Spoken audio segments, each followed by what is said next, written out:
Bruce tells me we're live. Okay. I'm calling to order the meeting of the Rockport Select Board for July 27th, 2020. We are still meeting remotely due to the pandemic. Again, we've sent out an agenda which indicates how people can participate with written comments by emailing Bill Post at his email address, which is wpost@rockportmaine.gov, or providing comments through the live stream chat function. The first item on the agenda is a public hearing. So I will, do we need a motion to go into that? I just declare the public hearing open, right? You just open it, yes. Yeah, and it's 5:31 and the public hearing is open. This public hearing is to receive public comments on the annual town meeting warrant articles, including the citizen petitioned articles, land use ordinance articles, municipal budget, and business articles. The public hearing is required by state statute to be held at least 10 days prior to the vote, which is August 18th. So we are in plenty of time for that. We had sent out notice and asked for those who wanted to provide comments or have an invite, written comments to do so, or those who wanted to speak and have an invite sent to them could do so. And Claire Tully is with us for that purpose.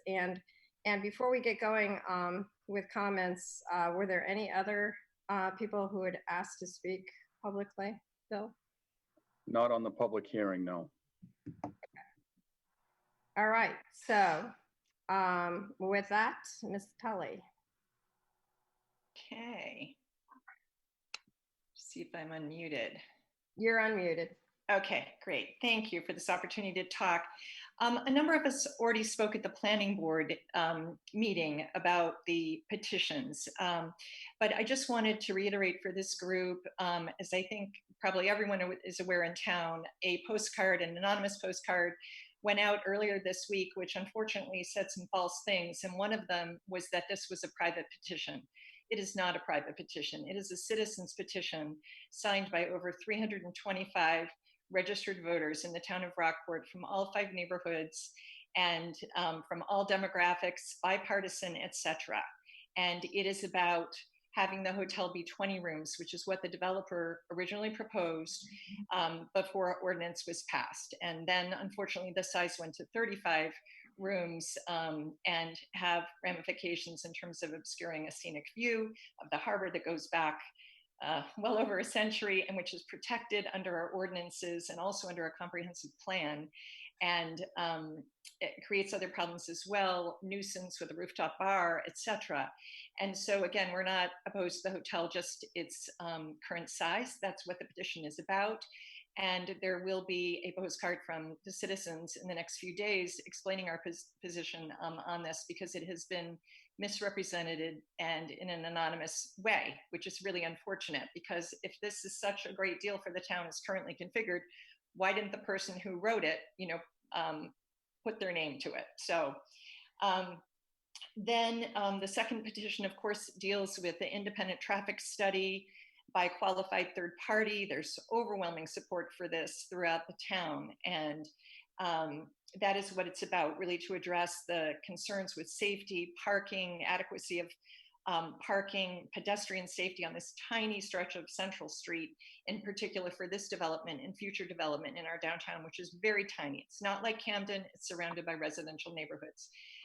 So that's important. And additionally, we have concerns on 2 of the other articles, Article 6 in particular, which would increase the amount of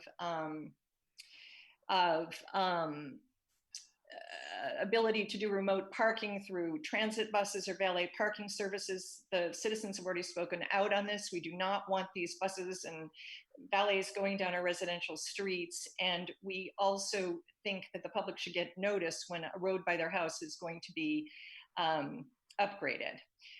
Additionally, on Article 9, we oppose Article 9 because we believe it would place buildings at risk, particularly our historic buildings, by exempting existing structures from landscaping, architectural design, and parking area requirements.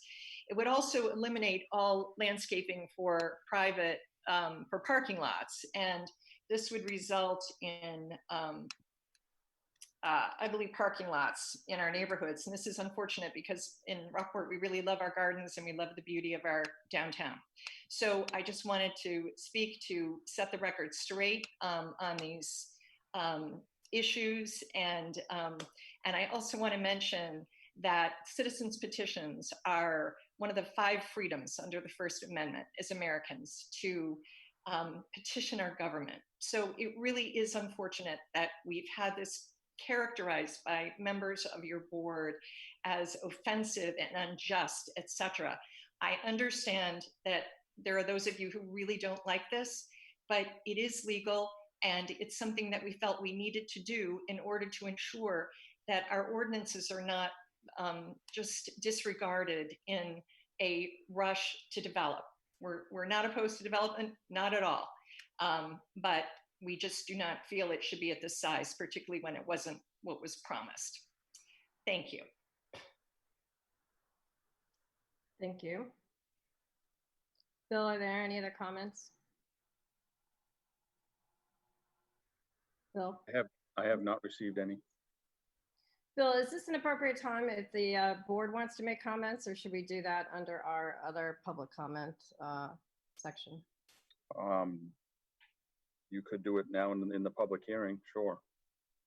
Okay, so there are a couple of comments that I want to make. One is that it is not the act of having a citizen petition that was troubling to the board or troubling to me as a board member. It is true that the brochure sent out to which Ms. Tully is referring did quote the select board and quoted the select board, as far as I can tell, accurately, because the select board did make comments that the matters were insulting, offensive, and unjust. And the reason being this, not because they're citizen petitions, but because of what they substantively provide for.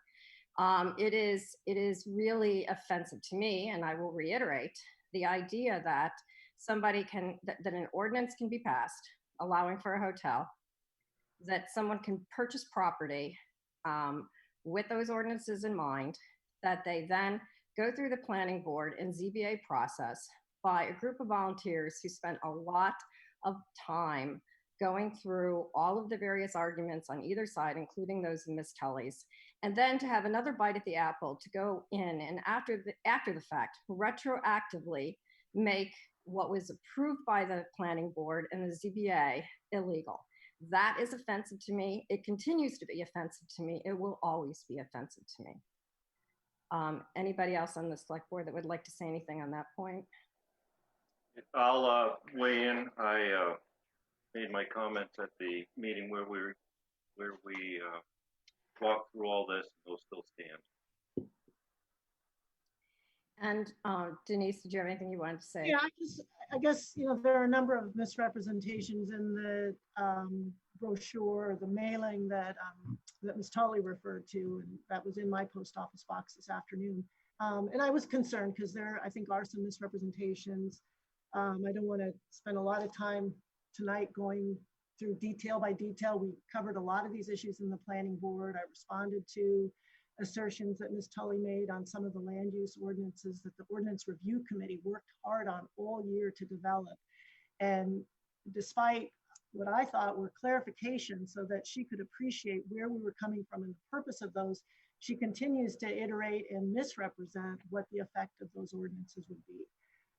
But primarily, when you look at Article 4 of the, which is one of the citizen petitions, and it's the one that would reduce the hotel room size, the number of hotel rooms to 20. The flyer represents that this would result in an open harbor view. It shows a drawing of a very narrow little hotel sort of stuck onto the building that Nina Junes is in. But that's not what this petition does. This petition will just reduce the number of hotel rooms. It does not reduce the size of the hotel. The hotel would still be allowed, even if Article 4 were passed, to span end to end between the two buildings. It would just result in larger hotel rooms. So I think that's important for people to understand, that it doesn't create the idealized look that Ms. Tully or whomever Friends of Rockport are. I looked up the website that was on that mailer, but there's no website associated with that URL. So I'm not sure. I couldn't find anything out about who was mailing this mailer, but I understand from Ms. Tully that that she and other people put that together. I mean, So I just want to clarify, Article 4 does not reduce the size of the hotel, does not create a view corridor. It would be exactly the same hotel, but just that many fewer rooms, which had already been reduced from 35 to 26. And now, a group of citizens has decided that maybe 20 is a better size.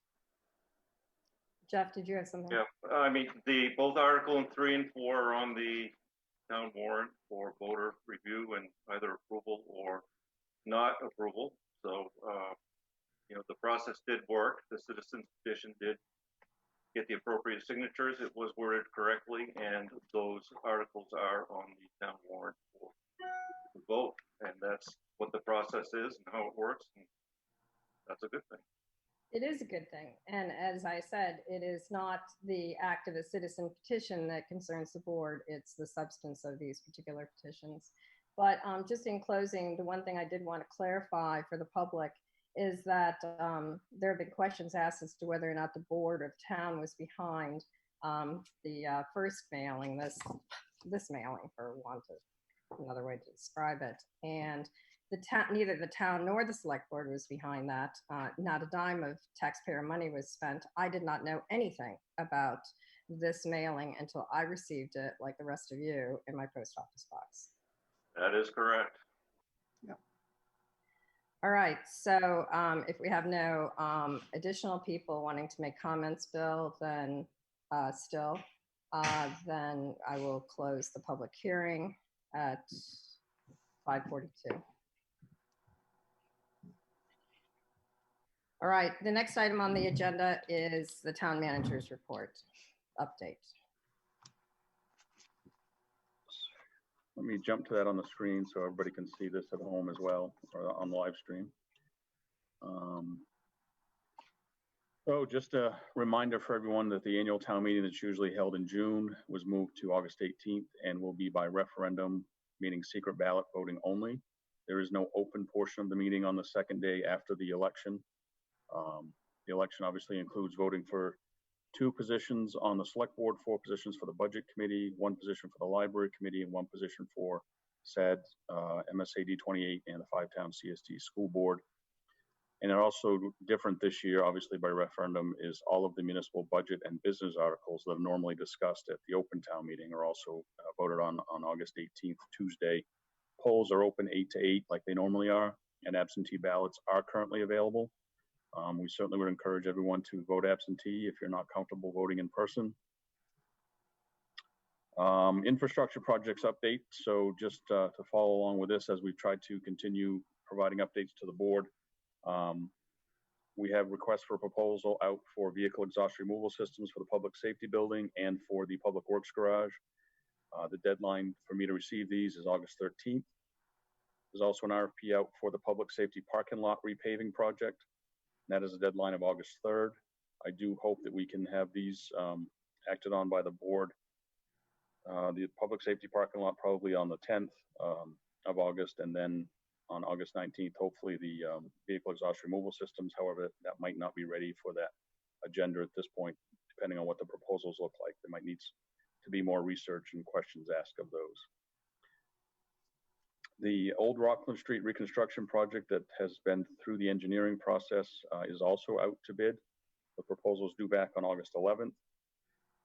We are bidding on Will Gartley's advice. We're bidding that project with an alternate start date of next spring.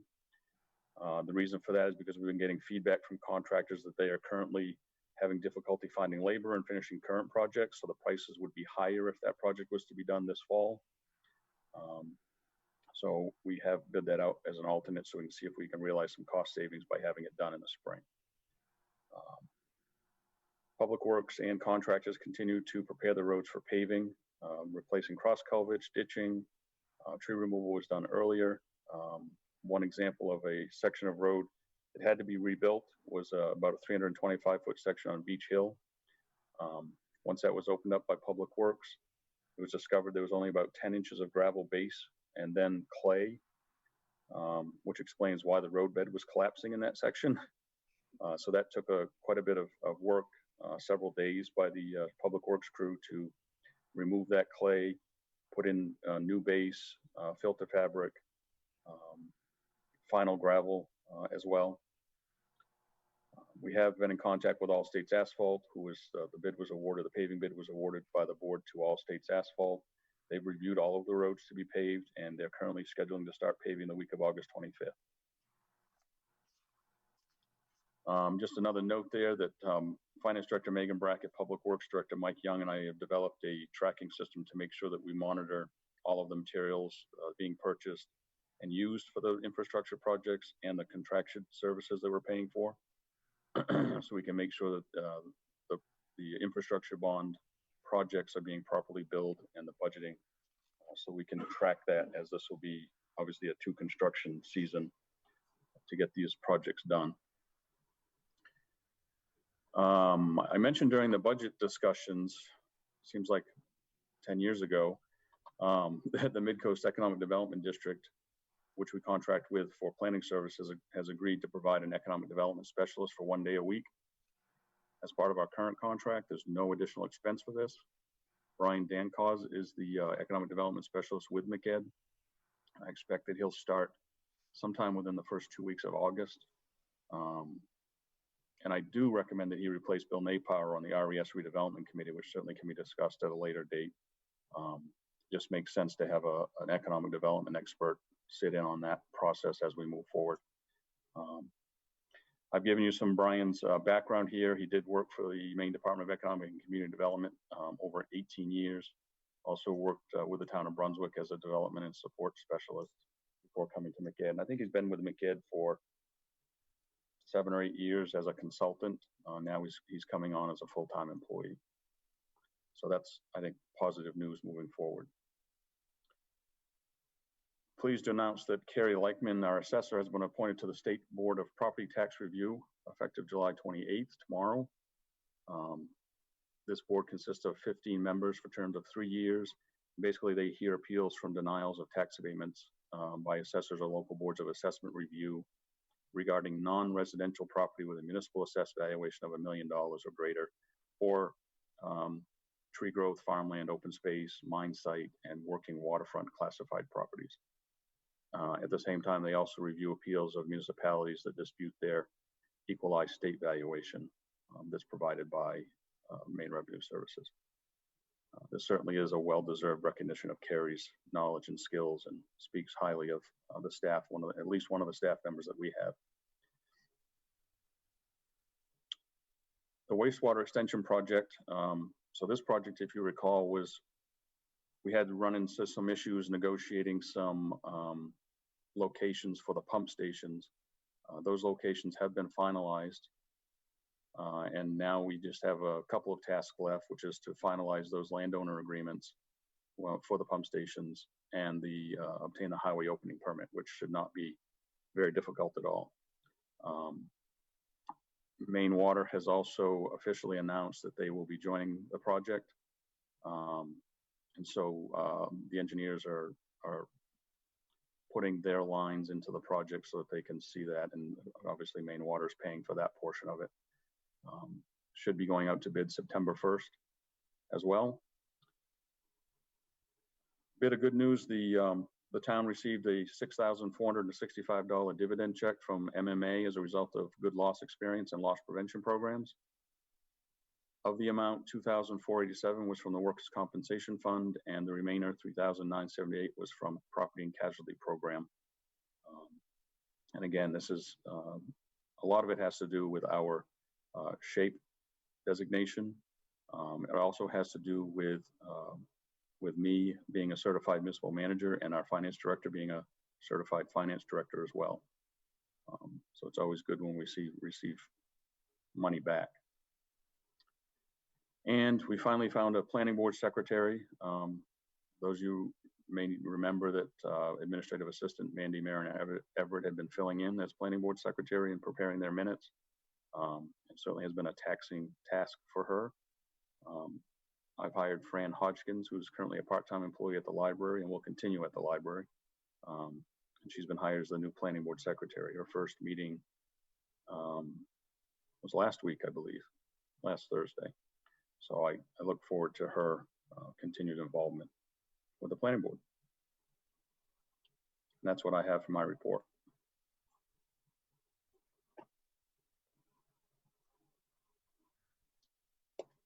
You're on mute, Deborah.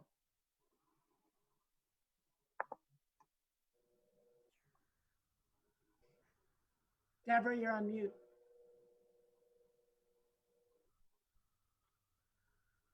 You're on mute. Okay, how's that? Good. I only had to press it 3 times. Any questions of the board on the town manager's report? No, there's some good news there. It sure is. And congratulations to Carrie. And thank you, Bill and Megan and others for your good work. And it's exciting to have Ryan. Yeah. Ryan joining us. Bill, I wondered, I know we're going to get to it later with the recommendation that we use Terry Dewan with respect to the RES site, but with the, I guess with the addition of Brian, will that, maybe you can comment on that when we get to the other item, just how that all plays out together. Sure. Anything else? Okay, thank you, Bill. So the next item is any public comment on items that are not agenda items. So Let me check my email. Okay. No, I don't see anything. All right, and just a reminder, a process check for any items that are agenda items, the comments come in through emails to you, Bill, or live stream. That's correct. Correct.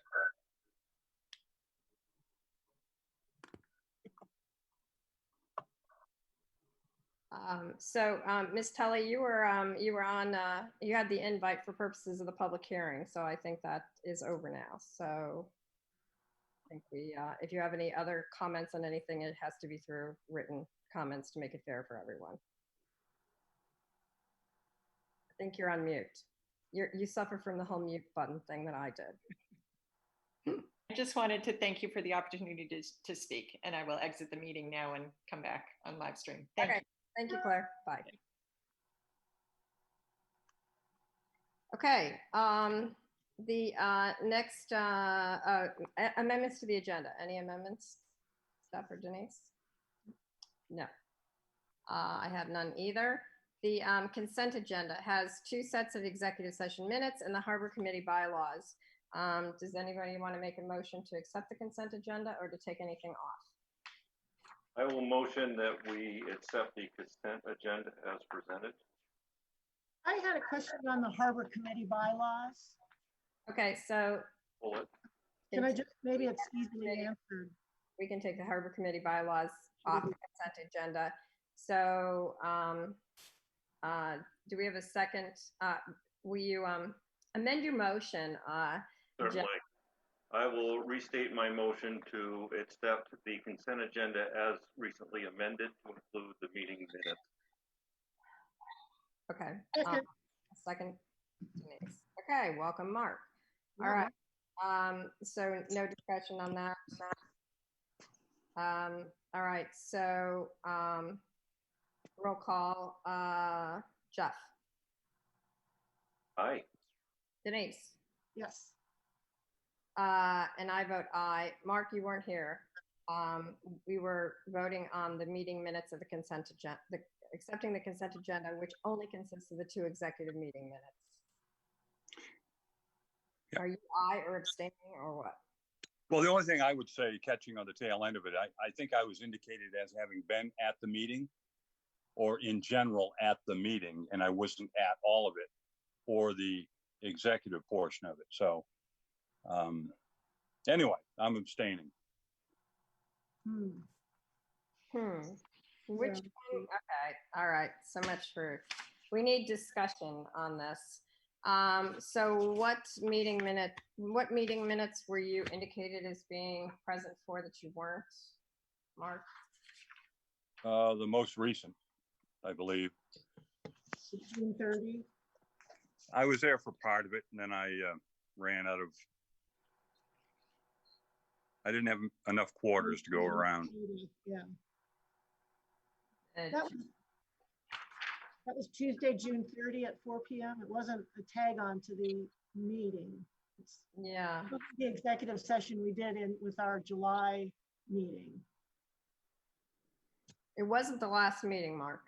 All right, I knew there was one of them. I was anyway. Yeah, I'm I abstaining. think we were present at these two. Okay, he's abstaining because he's not sure, but for those. 3-1 anyway. You got it. Yeah, okay. It is motion passed. So it's 3 in favor, 1 abstention, and Doug is not with us today. Okay. The item on the Harbor Committee bylaws that we took off of the consent agenda at Denise's request. Go ahead, Denise. On page 1, we say the committee shall consist of 5 members and may add up to 3 auxiliary members. But I think the term we typically use is alternate, unless auxiliary is the unique term. Yeah. That is true. The intent is the same. Okay. That was a good catch. We're trying to be as consistent as possible with the minutes, so. 3 alternate members. Yep. Any other concerns or questions? That was it. Okay, so perhaps someone might make a motion. I move that we approve the bylaws of the Harbor Committee as amended. Second. Okay, any discussion? Let me just clarify that the word amended means alternate replaces the word auxiliary on the first page. Okay, roll call. Jeff? Aye. Denise? Aye. Mark? Yes. And I vote yes. Okay.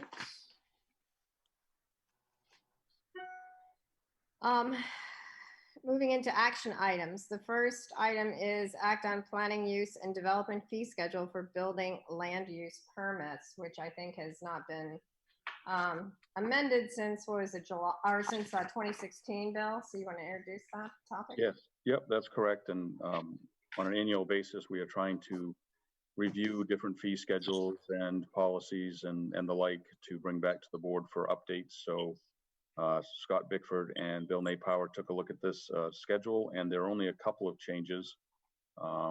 They're recommending that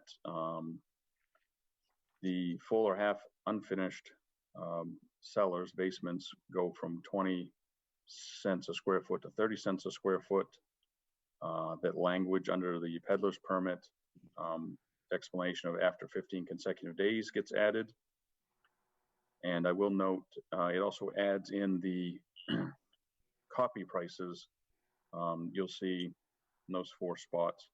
And I want to make a correction here that the second one should be black and white, not colored copy. So you have the black and white 8.5 by 11. Then it says colored 8.5 by 14. That should say black and white 8.5 by 14. And then on the second page at the top, it currently says there will be an extra $30 service fee for each return inspection trip beyond the requirements in state law. They want that to be changed. There may be an extra $30 service fee. And the reasoning behind that is that there may be a clarification that's needed or something like that. So they don't want to have to necessarily charge that $30 fee if it's been initiated by the code officer, for example, or the plumbing inspector. So they want a little bit of flexibility there. Well, could you just explain to me that after 15 consecutive days, the reason for that change? To be honest with you, I don't have that in my notes. I think on the, trying to remember, in the peddler's permit, it may be that it's already listed there. I don't recall, to be honest with you. Sort of the math works out, it's sort of 30 times, 15 days times $2 a day would get you to $30. So Yeah, that's what I was wondering. Yeah, yeah. you pay $30 even if it's for a day. Right, and then, but because there's some upfront administrative costs, and then after that, it's, yeah. Yeah, okay, that's how I read it as well, so. Seems like a pretty good deal, $2 a day. Is that even worth keeping track of? Well, that's your call. I'll move. I'm sorry. I had one question on the sewage system fees, the last item, fees for separate parts.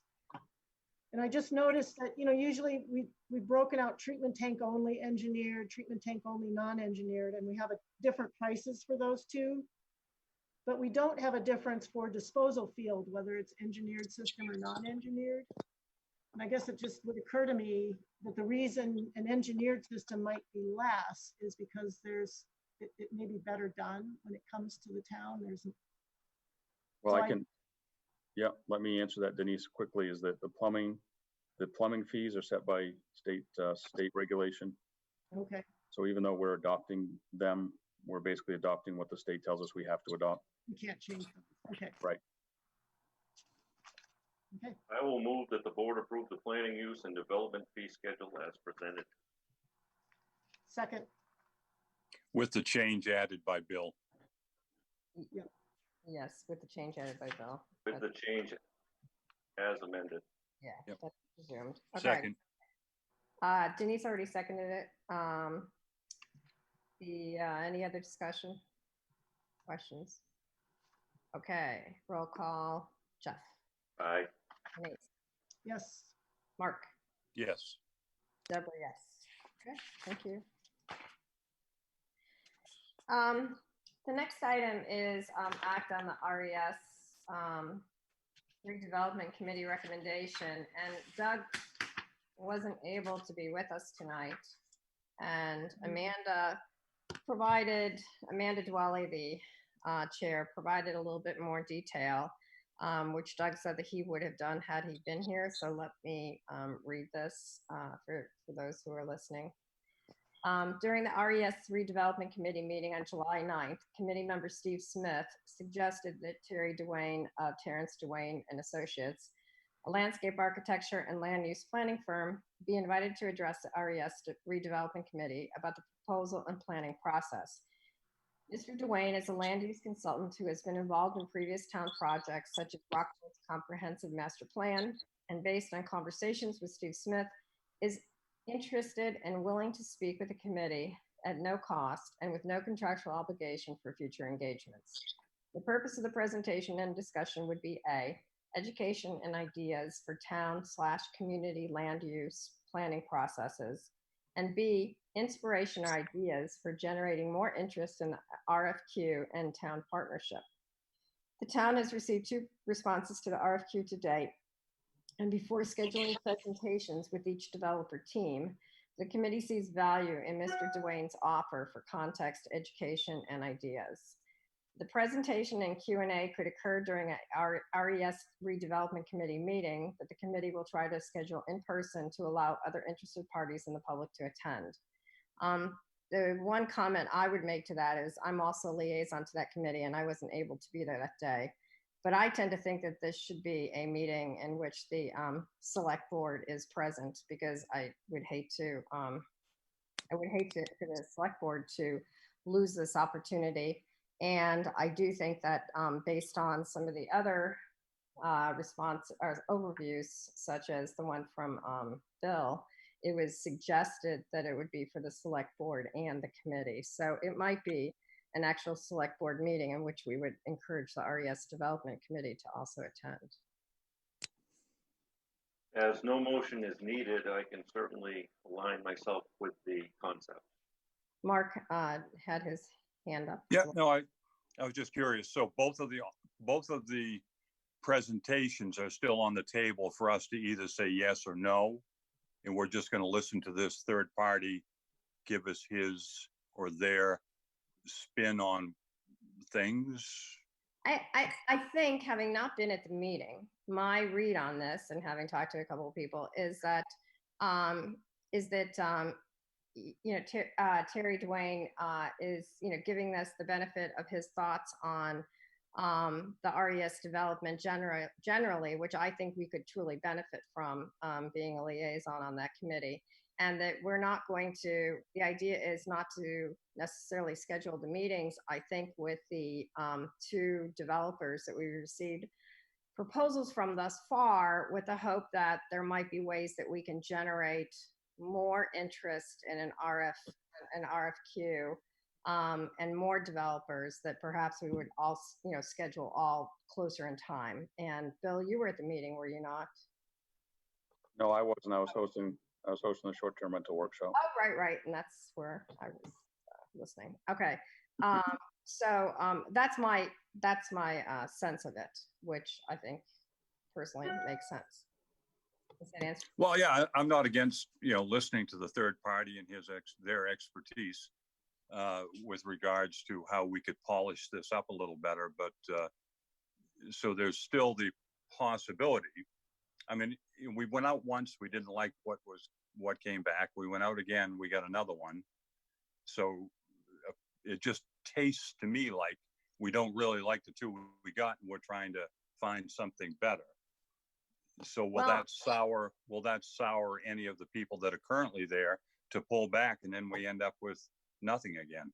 I don't know that it's a matter of not liking what we received. I think that, it's an important piece of property, and we want to make sure that we get all potential ideas and so forth on the table. And if it means we have to reach out in a little different way, more broadly, for those RFQs, then I think that's okay. That's fine, but I just want to make sure it comes back, before the full board, with these 2 included, as well as anything else that may come. Yes, nothing would come before the board other than a presentation by Terry Dwayne. And I mean, we can either, it's up to the board. We can either let this go before the RES Development Committee in terms of the presentation, and the board can simply watch it afterwards or whatever through live stream, or we could have a presentation to the board in which, the board has the opportunity to ask Terry Dwayne questions and so forth. And I would think that this is important enough to the board that the board would want to hear that presentation and be able to ask questions, at no cost to the town, live, and as would the committee. But I do think that the board, should be interested in that as well, rather than just watch whatever happens via live stream. And not any kind of, action for the board. Again, just a presentation and discussion. Okay, so Jeff, I think this was Jeff indicated that he was on board. As he noted, there is no action needed. There's no funding required. But I mean, if anybody has any different view or doesn't think that the board. No, my only question, which I raised earlier with Bill, is if we're bringing Brian on as an economic development expert, I'm not sure where his expertise and Terry Dewan's expertise and separate and apart. Do we start hearing from one person and then we've already got someone on board who we would look to advise us on maybe some of the same issues? Yeah, Denise, I don't think it hurts to have Mr. Dewan, address the committee and the board, in a workshop format. Never hurts to have more education when it comes to that. And certainly it would help, excuse me, it would help with Brian too, because he's going to be, he's not going to be hitting the ground running per se. There'll be a learning curve there because he needs to learn about Rockport and that sort of stuff to go along with it. But it certainly would help him too, I think. Okay. I guess so. I would assume we'd want to do this in a workshop with the board and with RES invited. So yes, that would be it. Right, that would be a great format to do it. Yeah. So I'll reach out and see what I can get scheduled. Okay, and if it's a, just in light of the board's schedule, I mean, if it's a date that the board otherwise has a board meeting, then it would be helpful to be able to do that workshop in conjunction with them at the board meeting. Yes, that's what I will try to do. Okay, great. Okay, the next item is to act on peddler's permit at Harbor Park, Barefoot and Denim LLC. Janelle Johnson Pendleton is with us and has been very patiently waiting her turn. Bill, would you go ahead and introduce this for us, please? Sure. So this application came to us originally. I believe she wanted to potentially locate it at the former RES site and then changed it to the harbor, to the marine park. And so you can see on the application, and I don't want to take her thunder away, but she plans on being 12 p.m. to 4 p.m. And on Thursdays only to try this. And if you look at the map that we included, or she included at the Harbor Marine Park, the small red dot, so it's kind of, she wants to locate over here next to the boat ramp, if you will. So it's out of the way of any potential traffic and the like. With that, I think I can turn it over to Janelle, and she can speak for herself.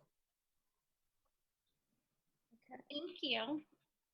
So Barefoot and Denim is a women's boutique, and we were located in downtown Camden for 14 months. So we were a new retail store. Due to COVID and complications with our landlord, we decided not to reopen our storefront. Like a lot of small businesses, we are trying to stay alive, pivot, figure things out. So we have offered a mobile boutique to our customers. We do private appointments, but to get to the bigger scope of seeing our customers, we would like to have, like little pop-up spots. So we are looking at, I think it's like, that's come a while ago, but it would really actually be just till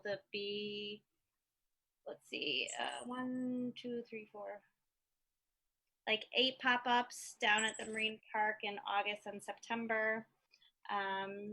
Just for a couple hours, I'll bring the trailer down, set it up, and pack it up at 4 o'clock, and then take the trailer back home. So we just want to be tucked out of the way, not a nuisance, but be able to continue to see our customers.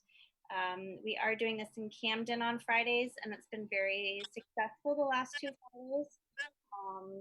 So we're just hoping to do it also in Rockport. Clarifying question. Yeah. Are you talking about having a trailer and 8 pop-ups? No. The pop-up is like our trailer, our enclosed trailer popping up at the location. So what's the total footprint size? Would that be? The trailer is 6 by 10, and set up maybe about 4 to 5 feet in front of it with a table and a rug. Okay, thanks. So the pop-up, sorry, I was just going to say, for anybody who's listening who's not familiar with the pop-up restaurant reference, there are these, in the last number of years, there have been pop-up restaurants, where spaces are not rented for certain periods of time, and all of a sudden a retail establishment or a restaurant will come in for some period of time. It's by its nature limited, temporary, popping up here, popping up there, so hence the term pop-up. Is that right, Janelle? That's totally correct. Thank you, Deborah. If I'm not mistaken, I think what Bill was talking about is down where the handicap place was, and also the dumpster. My concern is that I voiced this back when I was a chief, and people were coming around trying to create business, which is fine, but we didn't have a policy then, and we don't have one now, which governs how many. So if we have 3 come next year, do we go out and say whoever is the highest bidder? I mean, so what happens if we have another one that comes down and wants to go in? I mean, and we really don't have anything to govern how many or anything along those lines.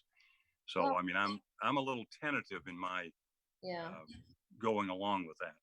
Well, Mark, I would just say, and I'm not, making a statement in favor or against, but I would say that it would be up to us if we wanted to put some kind of limit on it, restrictions on how many we would do or how many in a day or anything like that. And plus, I think that if we want to, we can put a restriction on the fact that this is something that we're doing this summer. If we were to want to approve it, that it could certainly be something that we're doing this summer in order to help local retailers and business people understanding that there are difficulties in this environment, but not, making it a permanent thing or any suggestion that it would be, it would be considered or approved or whatever, next year. I mean, they're closing down streets in Rockland in order to have, businesses have tables and so forth outside, but I doubt that that's something that they consider to do. They consider that they're going to do every year. So again, I'm not voting. I'm not suggesting in favor or against. I'm just making that observation. I want. Never. Go ahead. Jeff is next. I mean, my concerns obviously are what is the intent of Marine Park and how is it intended to be used? And I think retail of durable goods may not be in alignment with that intent. My other concern is, again, to Mark's point, is that we have no policy or guidance that either limits or defines that activity in that area in terms of how many, how frequent, what. If we say yes to one, what are we opening ourselves up to? Will we get 10 applications next week for a similar thing? So these are all challenges. I do like the use of the RES site for this type of activity myself. I think I know the traffic may be different, but I believe that would be, considering how RES site currently looks and the amount of activity there, this type of thing could support or be supported in that area very well. Janelle, did you consider the RES site? That was my first place, but it kept, it's been like 3 weeks. I had, with all the work going on there, I was trying, talking to Mandy, I was trying to find possibly another location before the summer was over. I had talked to Abby, the harbor master, since there's already a food truck down there. She said, I'm reading her text, she said she doesn't see why there couldn't be space for two trailers to be down there. But I mean, I was open to RES. Just the construction is going on for the drive-in theater, you mean? Right, there seemed like a lot of construction. When I drive by, there's workout groups. I mean, there's a lot going on there.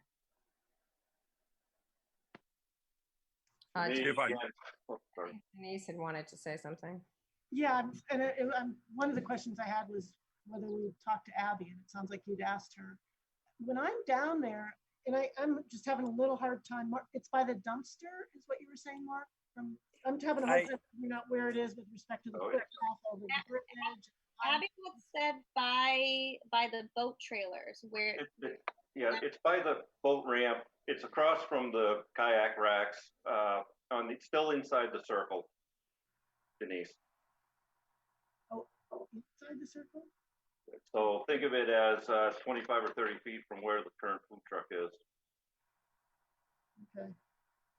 It comes to recollection that one year there were 2 vendors. One person was down there selling goods, and another person, Doreen Duke, and one of her children asked for permission, and it was denied and ultimately approved, but yet for over on the other side where the boats are stored. So they were by the end of the walkway. That's the only other time I can recall in my tenure that there were more than one interested party, and they were denied at the time and indicated to go to the other parking area. I think parking was a problem. You know, it's limited as it is, but with two people doing different things, you're going to have, anyway, that was That's just my a really recollection. interesting idea. I mean, when I've been down in Harbor Park, now that we have summer days, it is jam-packed. You know, it's hard to keep your 6-foot distance just walking around. And you know, I'm not opposed. I mean, I love the idea of being able to support local businesses and provide alternative places. But I wonder if I don't know what the availability of the other side where the boat storage was, because that's visible from Harbor Park. So you get the traffic visibility. They'd have to walk over the little footbridge. So would it be possible for the select board to take action to approve this only at the RES site, subject to the requisite approvals of Scott and others? You certainly could if that's what, if Janelle would be open to that. I know the construction was an issue before, but the construction really has finished up now, and there won't be any other construction over there. Yeah. So In addition, Bill, we had no intent of that space ever being for the exclusive use of its current activity. right. I mean, the drive-in theater. Yes. Right. Yeah. No, and the lease states that, the lease that I drafted and was signed off on with them says that they do not have an exclusive lease for that space. In addition, that space could certainly handle more than one pop-up. So if other applicants chose to apply for a location, it would be very easy to support that, at least certainly from my end. I'm just throwing this out as an option because Janelle, I'm sensing some hesitancy on the part of the board, and rather than have, if it were possible that your application would just be denied, I was trying to give an alternative here. No, I mean, that's fine. I mean, I originally wanted the RE, thought the RES would be better than being down at the Marine Park. Well, I was kind of open and looking, for Mandy for some suggestions, because it's a small town, and and it's just for this summer. We hope after next summer, when there's a vaccine out, we can be back in a brick and mortar again. Sure. well, how about this? I move that barefoot in denim be allowed. I move that barefoot in denim, operated by Janelle Johnson Pendleton, be allowed to operate on the said days and times indicated on the application at the RES site. How's that? Bill, is that okay for your purposes, or subject to? No, that's fine. Okay. Second. Okay, Denise seconds it. Any further discussion? All right, roll call. Jeff. Aye. Denise. Aye. Mark. Yes. Yeah, I vote yes. All right, Janelle, there you go. Thank you. Thank you. Thank you. Good luck. Thank you. Good luck. Bye. Bye. Okay. The next item is to act on the MMA Legislative Policy Committee ballot. You recall that we had nominated Bill for one of the two positions representing Senate District 12 on the Maine Municipal Association's Legislative Policy Committee. Now it's time to cast a ballot for two candidates, and there are two candidates who are running, Bill and Jay Failer, the town manager of Union. And you have, obviously, Bill's background, and we have Jay Failer's background here as well. I move the board vote for Jay Failer, town manager of Union, and William Post, town manager of Rockport, for the Legislative Policy Committee. And I'll then, second. Second. Second. Any further discussion? All right, roll call, Jeff. Aye. Denise, Yes. Mark, Yes. I vote yes. Okay, next item on the agenda is the grant. We're going to discuss the Keep Maine Healthy Grant. And if you'd like to introduce this, Bill, please. Yes, so this is the second round of this grant opportunity. The first round was relatively quickly announced and deadline was fast approaching. And I didn't really honestly have time to put anything together. The funding comes from the Federal CARES Act. And there are basically three different categories of funding that can be applied for. Public education, this is all around obviously the pandemic and the issues that are arisen from that. And I'm just pull up the application here for you so I can show you that.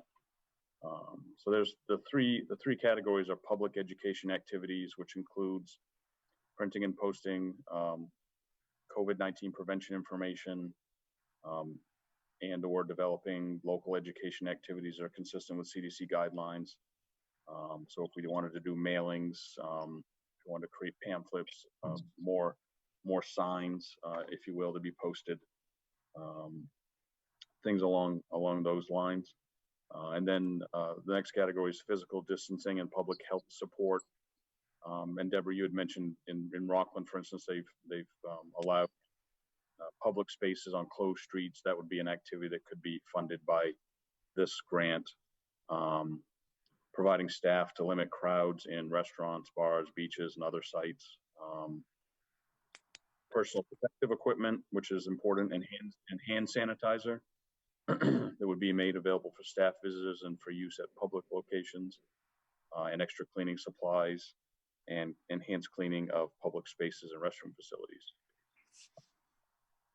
One of the categories that if we apply for this grant, we have to is the local business assistance. Basically, all that means is designating a local official here in Rockport to be the liaison or the contact point with CDC should there be any complaints that the CDC receives that they deem are valid or need to be investigated.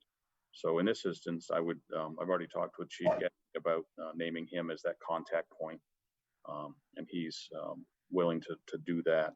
And again, that person is just the person to be contacted by CDC if they receive a valid complaint or concern about a business, for instance, not enforcing mask requirements or social distancing or something along those lines.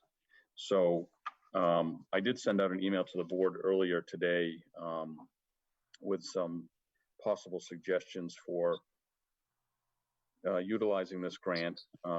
And certainly we could do under the public education activities, we could create a mailing to all the town box holders, describing or again reiterating the mask requirements and safety precautions and wash your hands, all that sort of thing.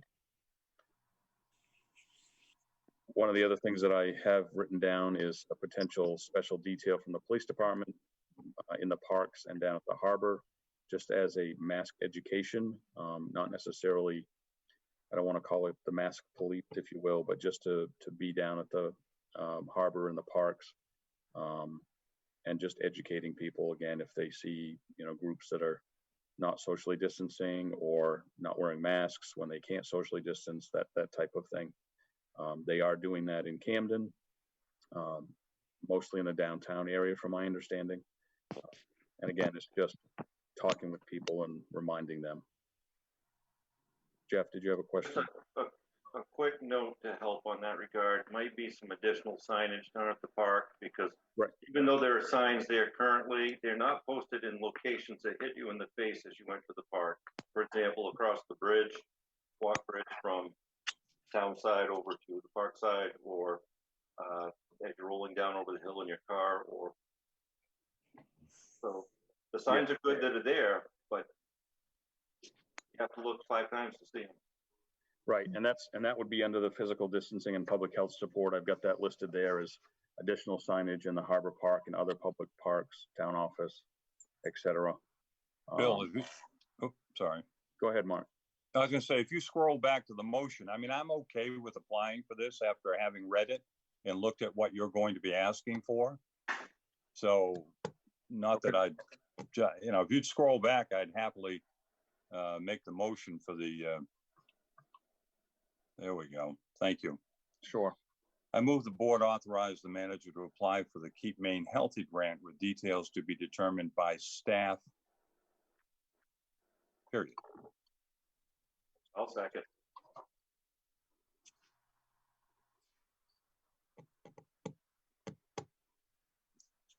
You're on mute, Deborah.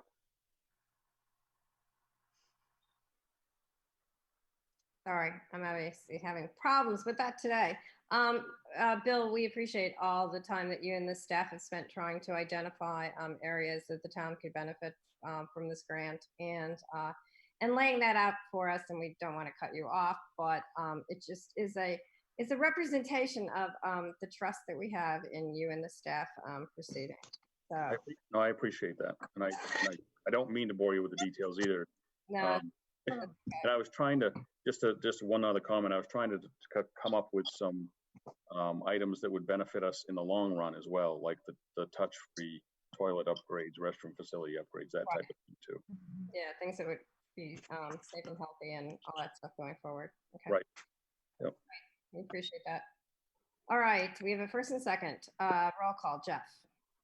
Aye. Denise. Yes. Mark. Yes, thank you, Bill. Thanks, Yes. Mark. I vote in favor as well. Okay, the next item on the agenda is to discuss short-term rentals. So hopefully, I am hoping that this might be the last time that we discuss this item at the board level before referring it perhaps to the ordinance review committee with some direction to start drafting an ordinance. I also think that we might benefit at some point from an advisory group, perhaps, of a few representatives of different constituencies around town, which is something we can either we don't need to address right now, but is something we might benefit from. I don't think that, I don't want this to be perceived in any way as though we're trying to rush it through, because this is certainly an important issue. We are not rushing it through. I know this board has been talking about this for literally a couple of years. Some of us have been talking about it as residents for long before we were elected, not with each other, because I didn't even know you guys, most of you before then. But it's not, we did do a workshop last fall. But COVID slowed us down. I think that in part, the idea of having this on a November timeframe was to make sure that we provided certainty one way or the other for property owners of short-term rentals prior to next season. And we may still do that. I know through a special election we could do it between November and June if we wanted to try to, not wait until June, which is a problem. Anyway, I throw that out for the board's consideration in terms of the timing before we get to the actual substantive discussion. May I? So I was going to open that up for your response. Yes. May I, I mean, my time is somewhat limited before I drift off into the nethersphere here. I'll be back. So what I'd like to say is I personally think that we ought to not focus on having it for November.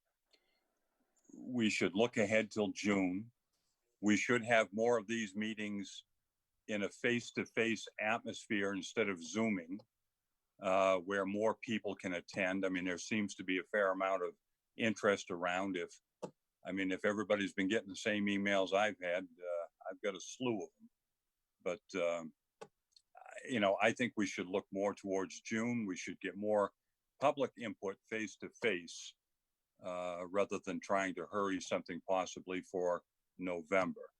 Having said that, if I fade out after this, at least my 2 cents worth. Yeah, okay, and we understand. Thanks, Mark.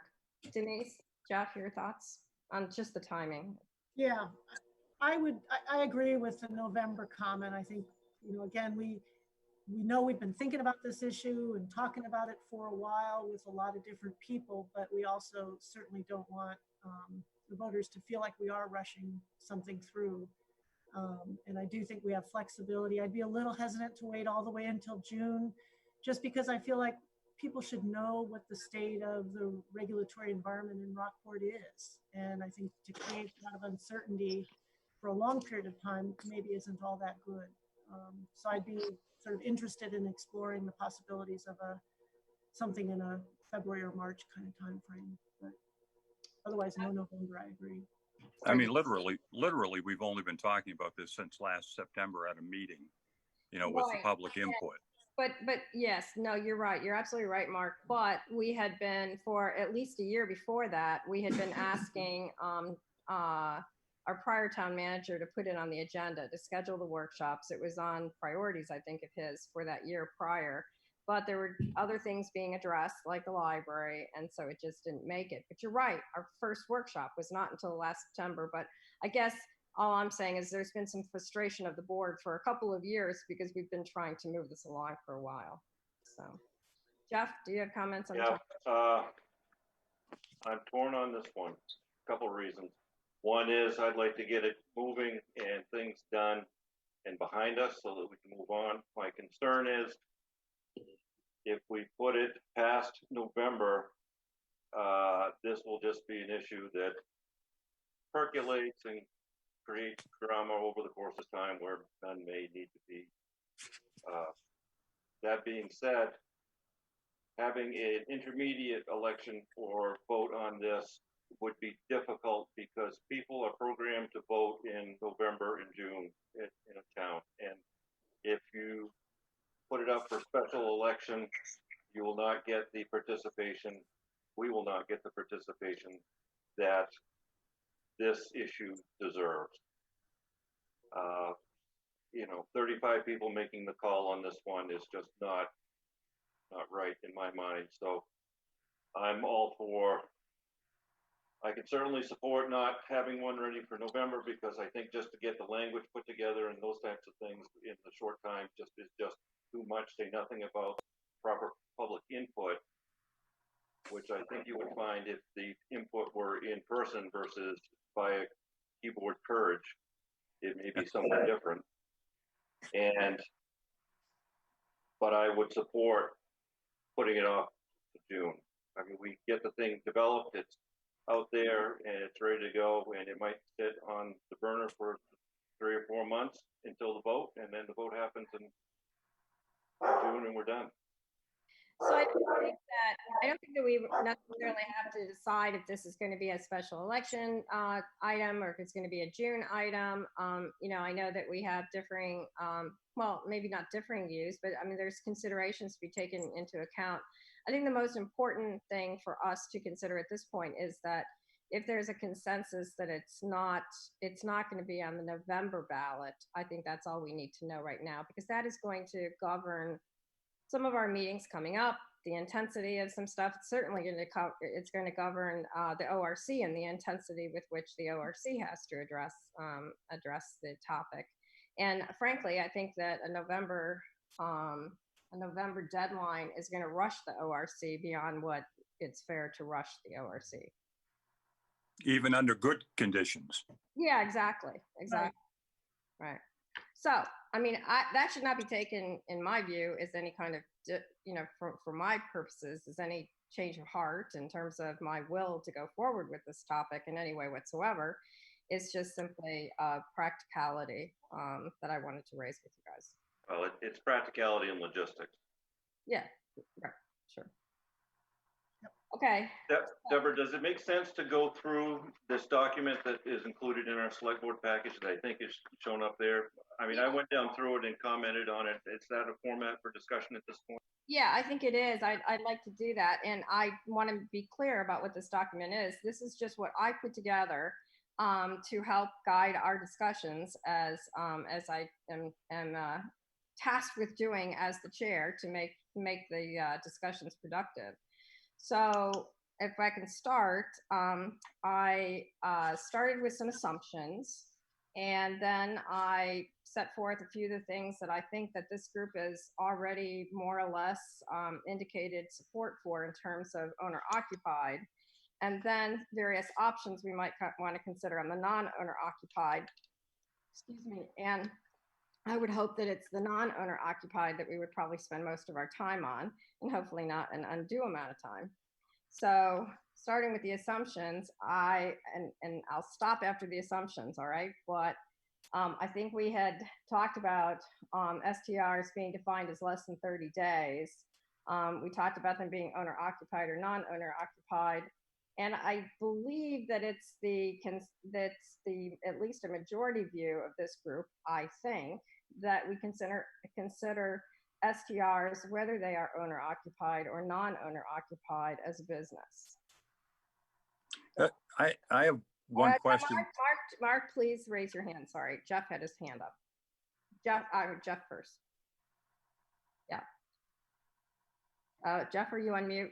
You're on mute. Yeah, my comment is on number 4, so I'll wait till you get there. I'm sorry. Oh, okay. All right. Mark, did you have a comment already? Yes, just to add to your list of 30 days, I'm going to give you a what if.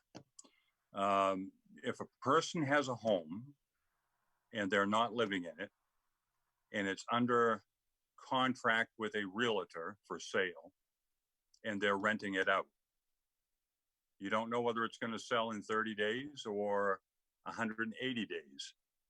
Where does that fit into this? Well, I would assume that if there's a lease there's a lease involved, and if the lease is 30 or more days, even if the person doesn't stay 30 days, it still is not a short-term rental, I think. Yeah, I would agree. If there's a lease involved, it's a different deal. It's the lease that dictates whether it's a short-term rental. The presence of a lease.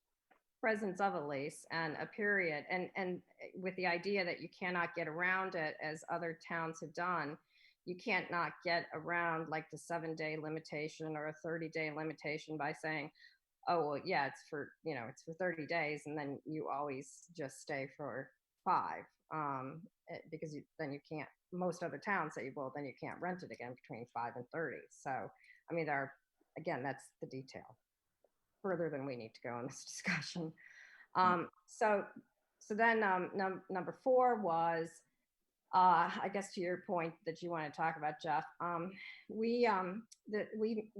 Denise and I met with some of the town staff, the planners, the code enforcement officer on some of these issues in a staff meeting. And it was, some of these things arose out of that meeting. And the majority of STRs, we believe, are east of Route 1. The issue is how to apply any ordinance that's drafted, how to apply that ordinance, if it applies to, a place which is out in the country, or does that apply equally to what's in the village? So anyway, it was in the context of that discussion that I think it was our planner who mentioned that you could define the applicability as everything east of the Route 1 corridor, but that may not be an acceptable limitation for some. And Jeff, go ahead. Yeah, I am in support of any ordinance applying to the entire town of Rockport, my apologies, of Rockport. It could be based on how areas are zoned, and the zoning part could take care of some of those sensitivities, but to exclude one part of town versus the other, that means that the issues that would arise from STRs or not would not be addressed in one part of town, but they would be in another. So it's an all Rockport or nothing, and then we can do the whole zoning alignment part if we had to. Okay, thanks. Bill, you had your hand up. Yeah, I just wanted to comment on that too, is that any regulations, you really can't throw a broad brush like that, east of Route 1 or west of Route 1 or whatnot. You have to use the zoning districts when it comes to this. And I think that was what the intent was during that discussion. We were looking at the different zoning districts, and we were identifying those. I think there was an idea was there was like an overlay zone. Denise, you're on mute. There was like an overlay zone or something of everything that was east of Route 1, but Denise?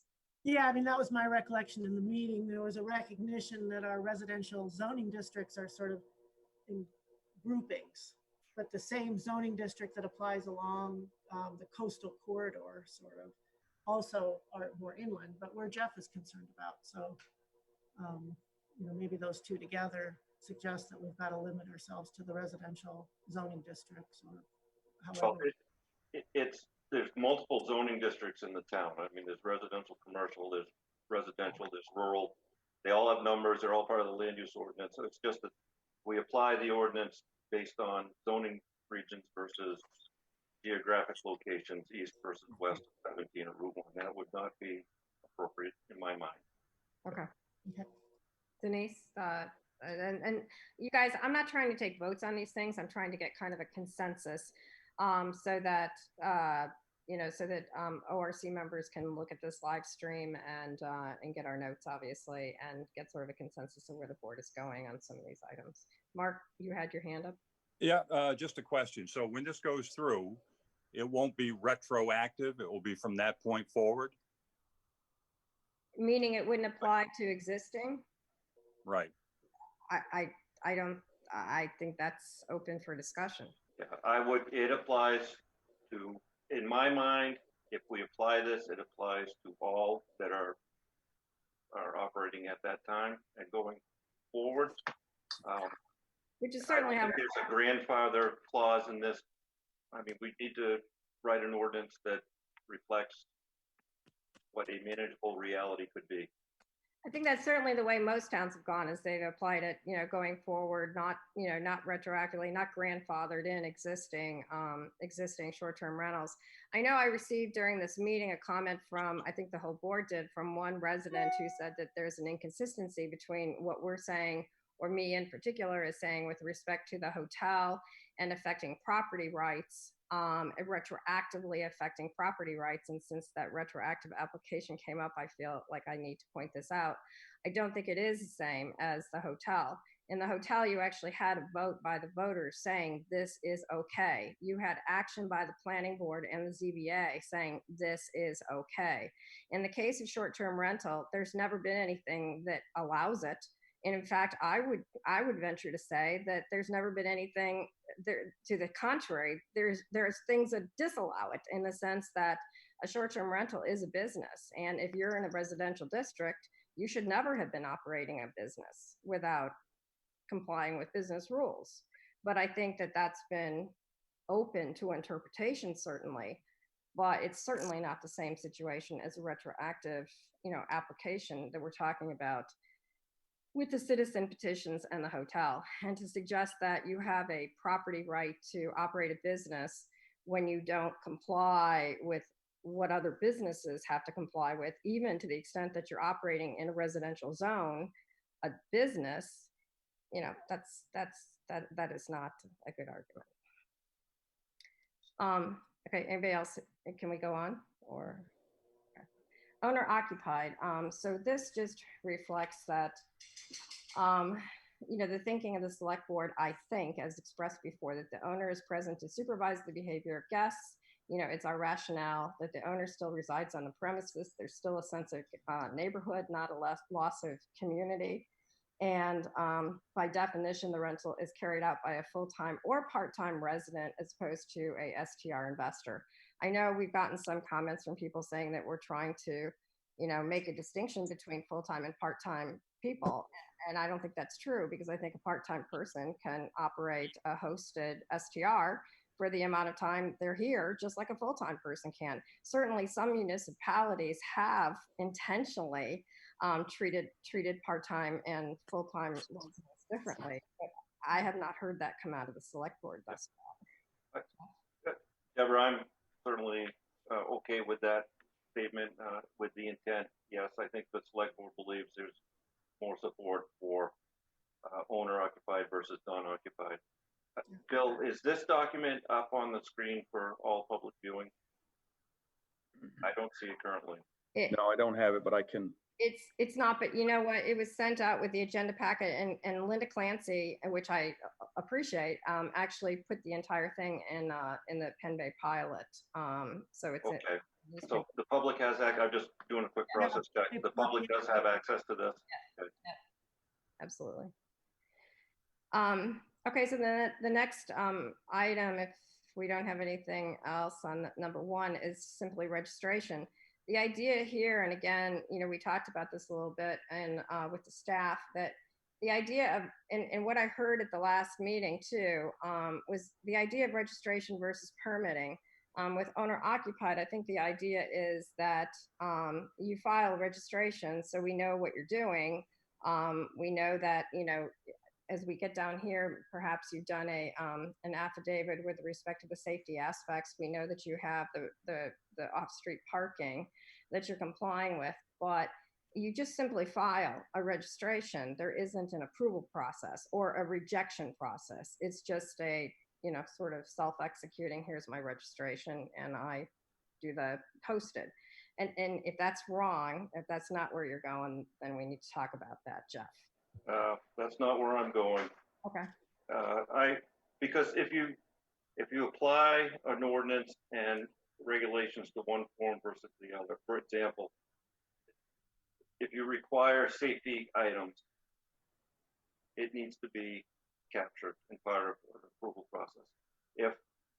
If there is no review by the code enforcement officer as to whether, based on the ordinance and zoning activity or neighborhood covenants, then there's no limitation to owner occupied versus non-occupied.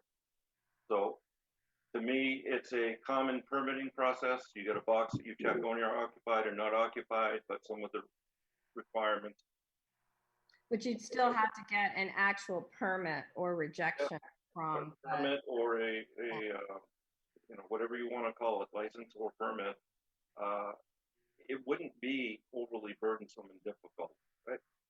Which, you know, I get the part about regulation and how overburdensome it might become, but we're not talking about rebuilding your house to fly to some safety standard that's right off of moon here. We're talking about some basic elements, and I think that it should be a permit process, and you apply for it annually, and you fill out an affidavit that says you have these smoke detectors and these fire extinguishers, and well, that is the idea, yeah, that we mentioned before. right, but you have an affidavit, and your application is reviewed by the code enforcement officer, and based on, again, whatever's in the ordinance plus the zoning requirements and covenants, gets approved or not approved. When you said covenants, what do you mean? Some of the neighborhoods in town have restricted deed covenants associated with neighborhoods that Like specify. HOA or? Yeah, and the code enforcement officer does look at those things as they're going through many of their approvals or disapprovals. For example, lot size, building type, whether you can park a trailer or not, that type of thing. And they are somewhat restrictive. So that's a good point. I know that you have concerns, and as do some other owners, about the covenants and restrictions, but your point is, just to make clear that I understand, that the code enforcement officer, in other actions that he takes, does look at the covenants and restrictions of a particular subdivision before he signs off on certain activities or whatever, and that this would, for example, be one of those. Yeah. Huh, I wasn't aware of that. That's unusual. Okay. Okay. Yeah, I wasn't aware of it either, and that's I interesting. provide my feedback based on feedback I've been given by others that are residents in some of these neighborhoods, not my own, that have concerns.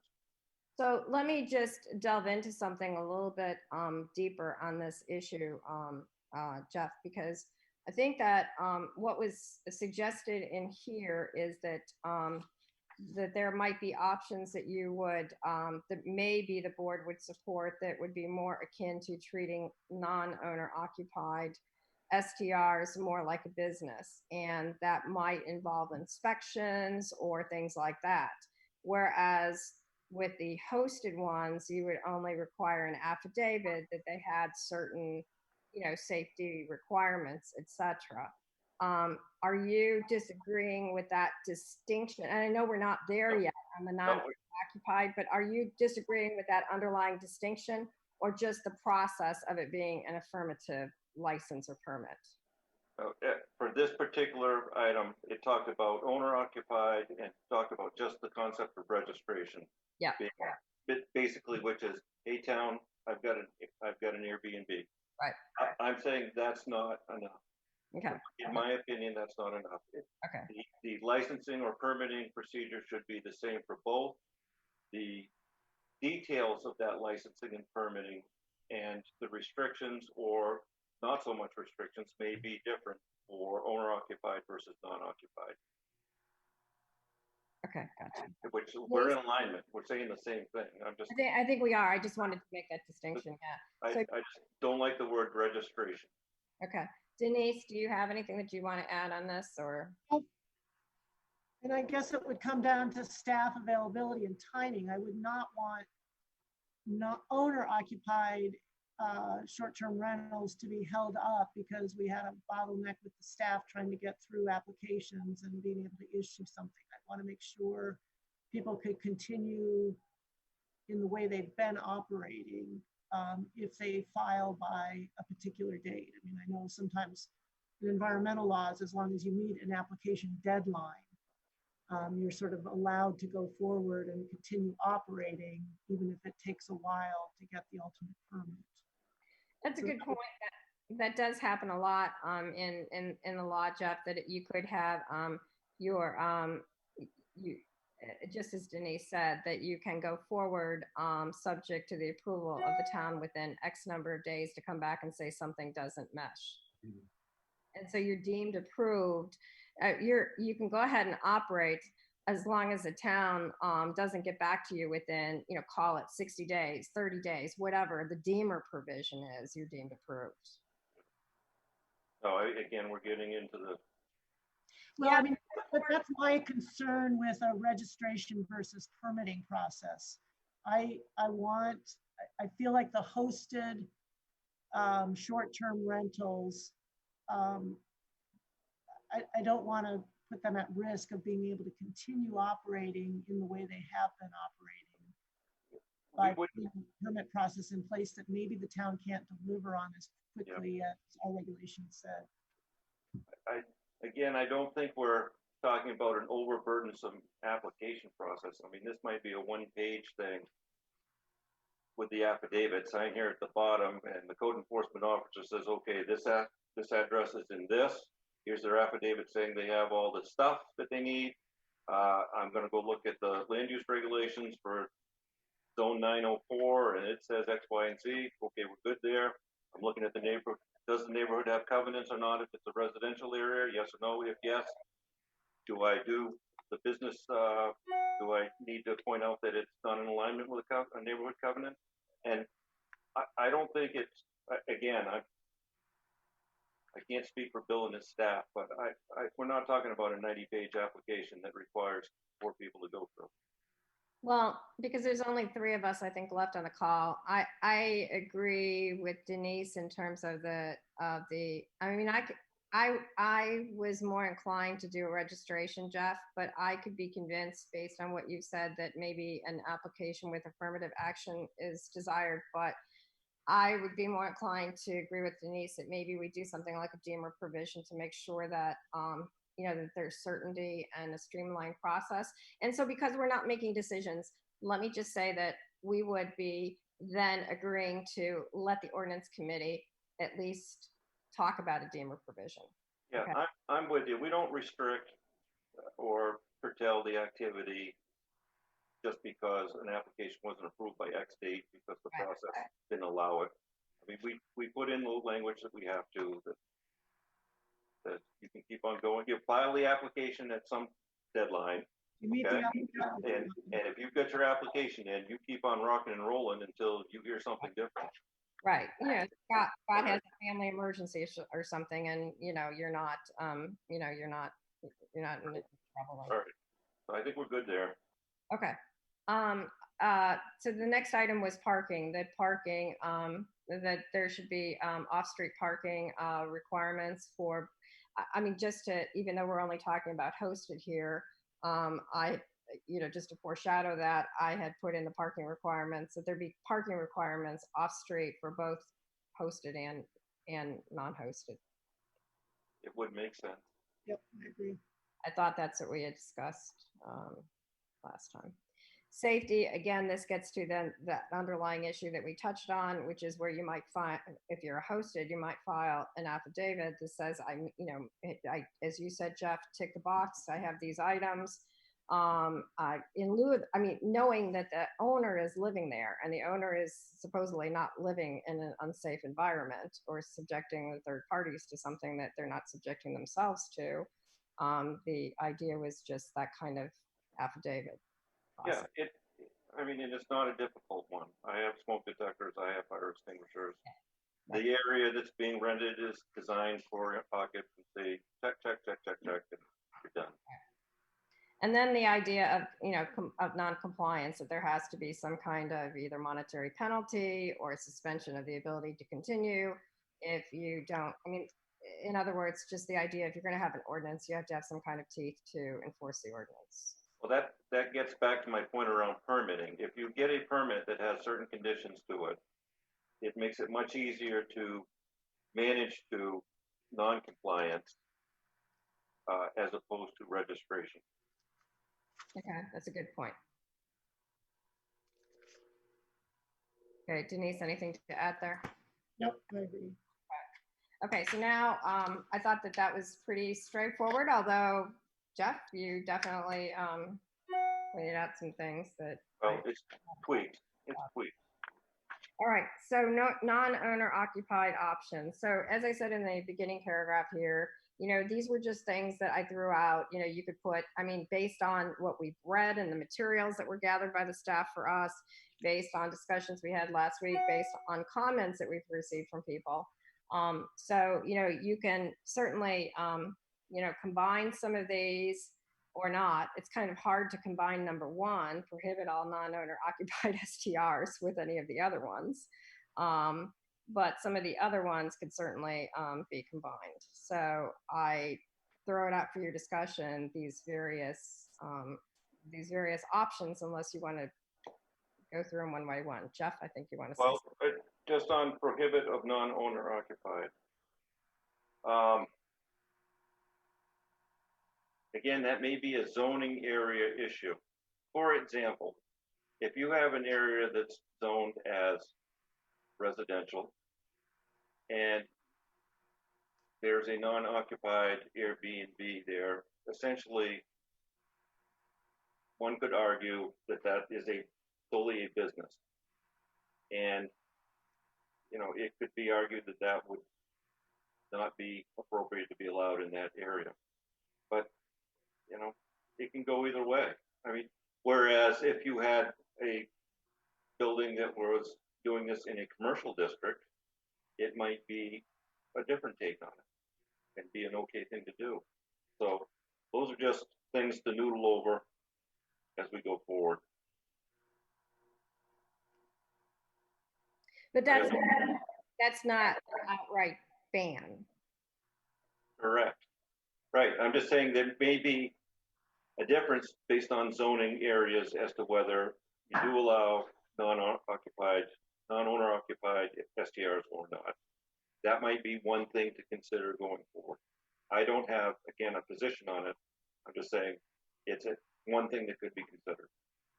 I have to say, I've gotten a number of phone calls since our last meeting, and universally those phone calls and a couple of emails, which I have passed on to Bill to be included in the next round of emails because they didn't come in time to be included in this round of comments, have all been supportive of banning non-owner occupied STRs. But when you really talk to the people, I think that, a lot of times it's based on you're going back to the assumptions in the beginning. It's a business. And so if it's non-owner occupied, it's a business and it has to meet all the zoning and other business requirements that any other business has to meet in the case of non-STRs. So that's an option, which I'm not sure is clearly set forth in one of these other items here. Just clarification, Deborah, I don't know if you meant to imply it, but an STR is a business, whether it's occupied or non-occupied.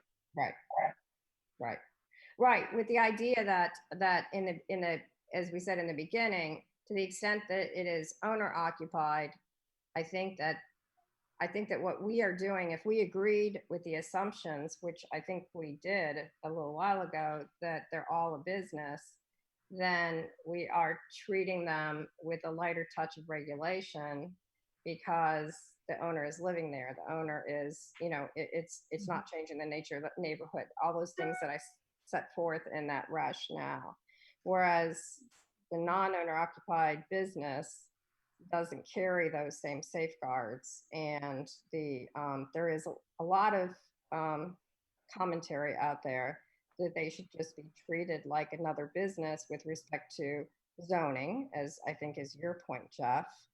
And, and all the other requirements that we would impose on any other lodging business of that type. For example, one real estate broker called me today and said that he was sailing with a friend of his who lives in Rockland this weekend, who has a 3-unit building, and he lives in one of the units and he rents out the other 2 as STRs. Now, I would imagine that in this case, we would consider him hosted because he lives in the building, right? But it was interesting that he was saying that Rockland has required him to put in a sprinkler system throughout those units, and has also required him to rip out the existing staircase because of whatever code violation or whatever reason, which was a very significant cost to him. And so it's interesting that the neighboring town is requiring those kinds of the same code and life safety, all of those, the panoply of business requirements to STRs, and even in a case where we would say it's a light touch because it's hosted. So I just throw that out there for informational purposes. Well, and that might sort of dovetail nicely with, in the our existing land use ordinance, there's a distinction made between home occupations and businesses.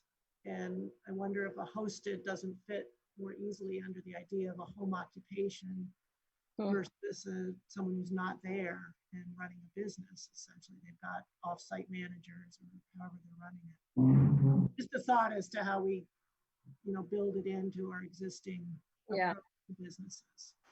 Yeah, I think, I know Bill's got some comments, I think, coming into him, I'm not sure, but I think Rockland's approach is a bit overkill on something like that, in my opinion.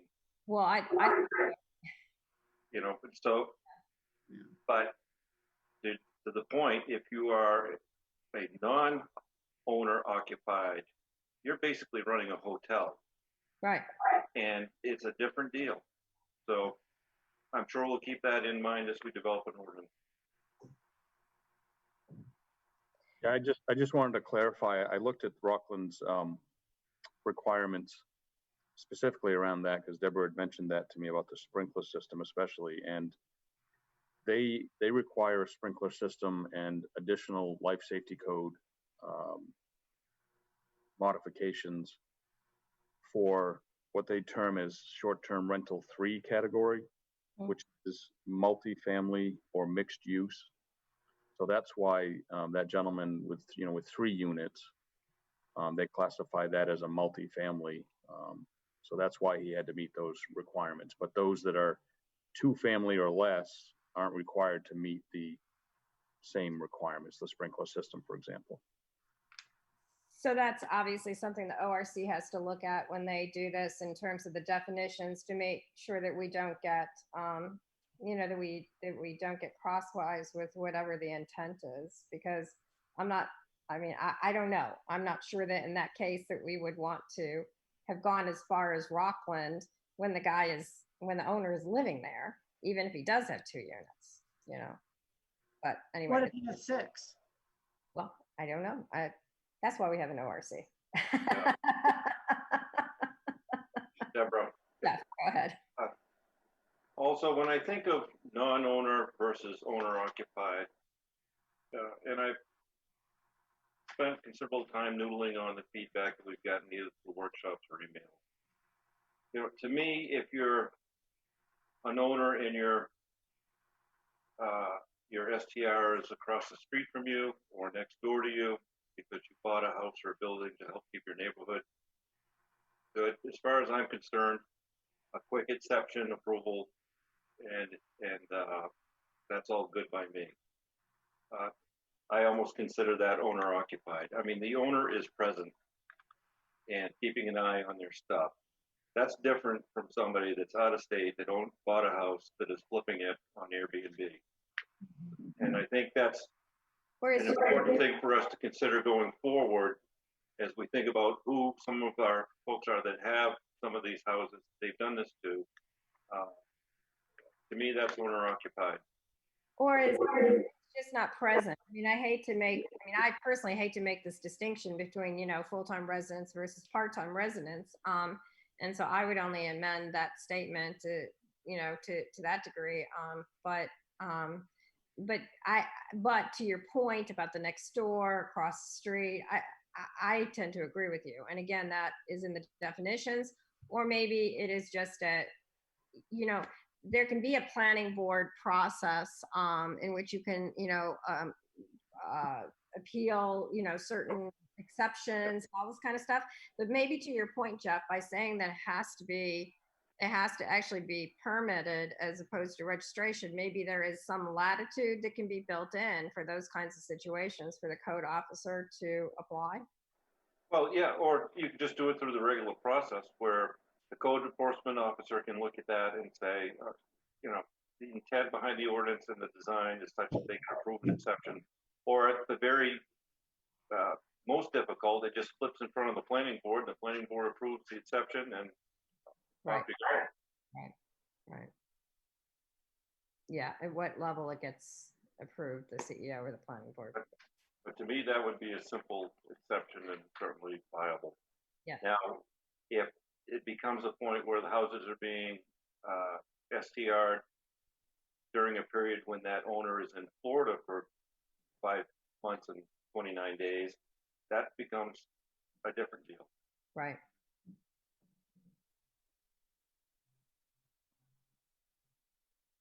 So present to me means actively watching the property and making sure that everything is copacetic. Right. Yep. Okay. So, so I think that we get into things like density ratios. How do you control how many, or do we want to, how many non-owner occupied places are in a given area? Because recall that some of the most vociferous complaints that we're receiving are that, neighborhoods are changing and, there's somebody across the street from me and somebody next door to me and somebody on the other side of me. And what do we do about that? Mm-hmm. I'm in favor of some sort of cap. Now, whether it's based on sort of essentially a grandfathering of the existing non-owner occupied short-term rentals. And then I do sort of, part of it is we don't know the numbers. I don't know how many we're talking about. How many non-owner occupied short-term rentals do we have? Right. If we had a lot, I'd be interested in looking at some sort of a cap and then a ratioing down, as number 2 suggests here, where you start, if you are running a currently non-owner occupied short-term rental, and you sell your property, the buyer doesn't get to come in as your grandfathered short-term rental operator. That person now starts all over, and maybe we do some sort of a 2-to-1 ratio. Just, I really don't know that because it's based Depending on on how many we have, because we don't know how many we have. right. Deborah, Yes, Jeff, sorry. again, I think this would be zone dependent, for lack of a better word. There has to be, in my mind, there has to be something on all three of these points: ratio, density, and distance. It's just hard to comment on absolute numbers and how you would apply it and when you would apply it. But we may end up setting targets, or the ordinance may end up having targets that might not currently exist now. For example, it might be over concentrated in one neighborhood versus another. But through the permitting process and approval process, once a permit expires, right, it doesn't get renewed, and you work down to the goal that you established, which either the planning board or the ordinance review committee, as an entire group and a municipality, we deem as appropriate for density and ratio. It's hard to say at this point what's enough and what's not enough, what's too much and what's not, without the data that say I've got 5 out of 6 houses in this neighborhood that are non-owner occupied that are being flipped. It's hard to say, but there may be an appropriate number for each of these depending on zone area and how we best want to protect neighborhoods and areas of the town. Well, I think that's enough direction for the ORC.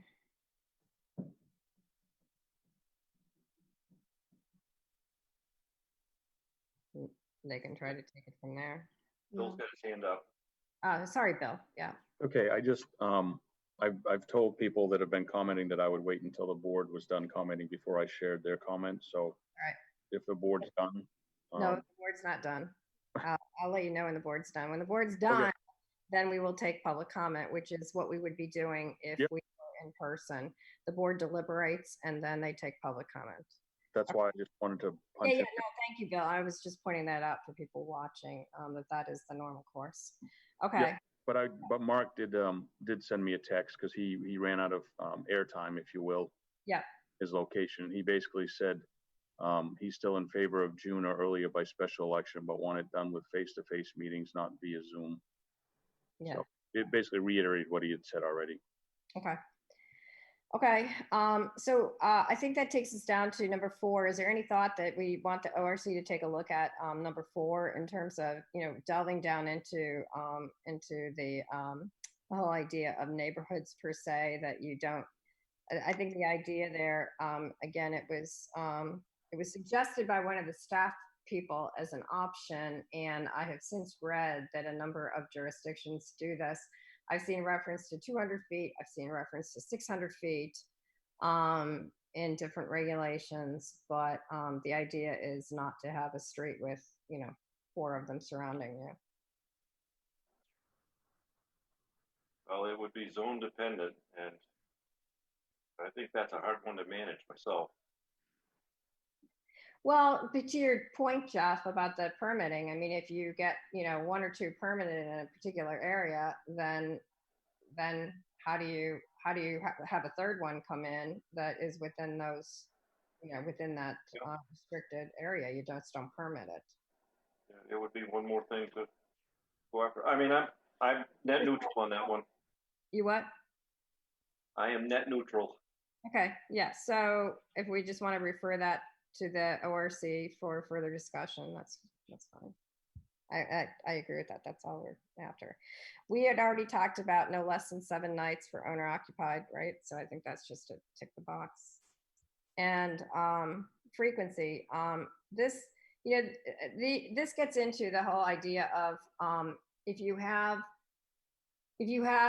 non-owner occupied STRs in let's say the Village, which has both zoning for residential and commercial, but you're in a residential neighborhood. Let's talk about Pleasant Street. We heard a lot about Pleasant Street. Then is there anything to be gained by saying, well, you can only do this for a certain number of nights, and after that, you have to do 30 or more night rentals? In other words, it's really just a reminder to keep in mind that you're not affecting property rights in that you are not telling people that they cannot rent their place, because they can rent their place for 30 or more days as much as they want, which is something that many of us do. I also heard that Jameson Point, for example, used to have weekly rentals, and they just, I'm told, just changed their bylaws to say that you can't rent less than 30 days. So there's, that's another example of frustration with the experience. So if you say that they are a business and yet they're in a residential neighborhood, because the zoning has residential and business, do you have unlimited nights? I guess. Yeah, Denise, go ahead. I'm not sure that these two do much for the sort of worry that we're hollowing out our neighborhoods, because those houses would still be sort of designated with that. You're not going to have a full-time, full-year resident living in those houses. Right. So to me, they just increase some regulation, but maybe don't necessarily really accomplish or address the concerns we're hearing from the folks who are concerned about short-term rentals. Mm-hmm. Jeff?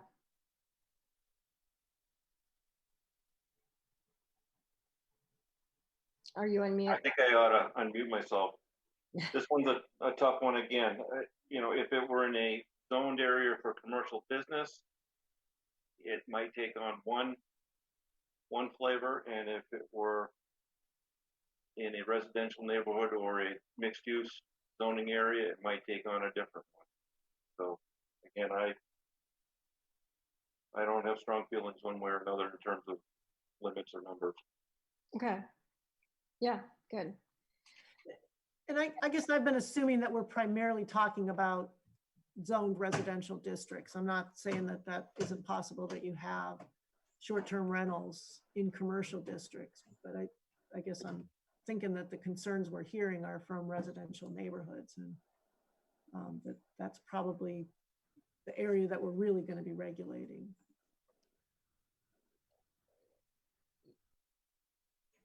Yes, I think that's a fair statement.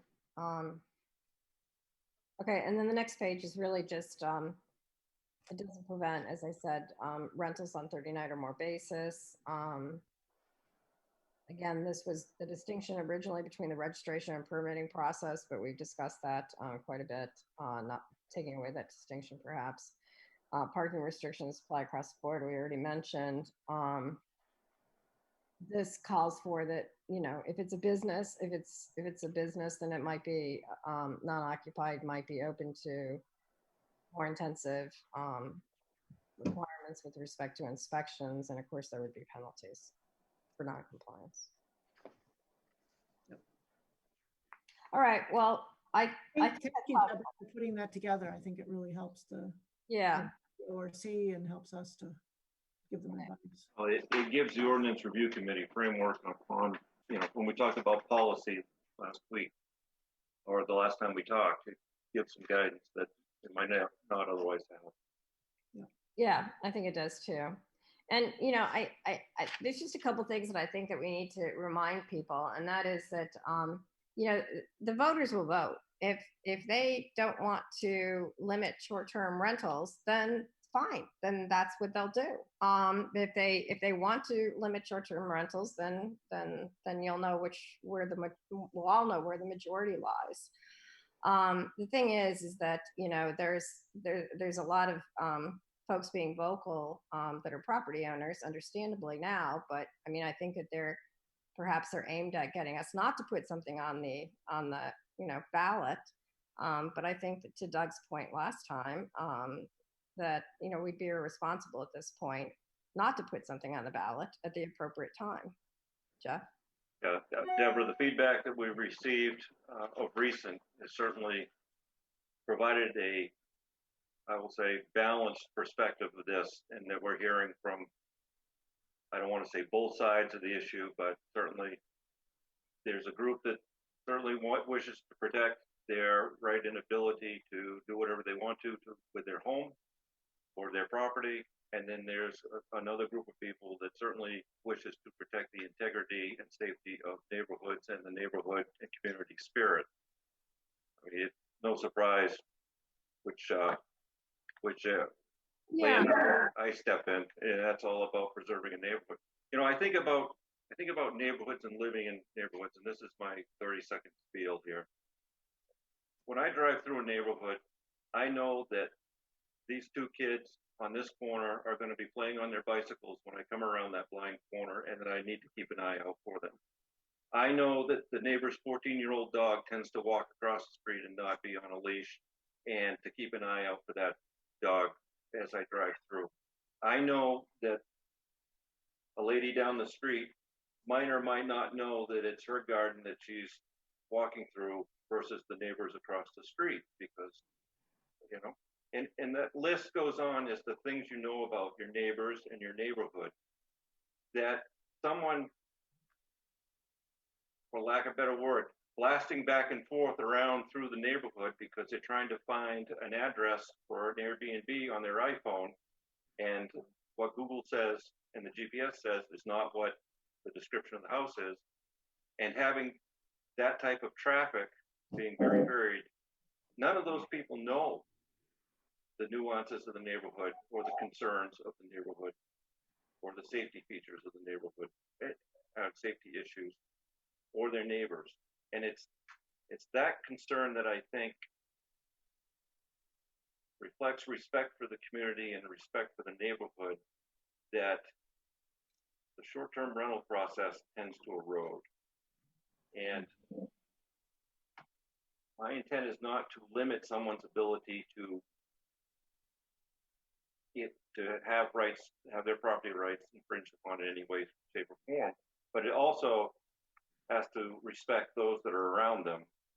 And a straightforward permitting process with ordinance, covenant, all those things considered, land use ordinances, zoning, safety features, all that stuff in there, I think is a pretty straightforward way to bring balance. I think it's very well said, Jeff. And I think that, you know, the town has an interest, or the select board certainly has an interest in making sure that residential neighborhoods stay residential. And that's what we're trying to do, I think. And you know, I understand that people don't like to have any restrictions on their property rights, but there's restrictions on property rights all the time. I mean, you know, if you live in town, you can't have an alligator for a pet, or you can't, you know, put up fences some places, or you can't, you know, you can't shoot guns, or, you know, I mean, there's just a whole host of restrictions on our property rights. And that's just the fact of living with one another. And those restrictions are, you know, perhaps more pronounced in places where the, you know, where the living is closer to one another. And again, we are not trying to stop you from, you know, stop people from being able to rent their homes, and renting their homes 30 days and more is absolutely fine.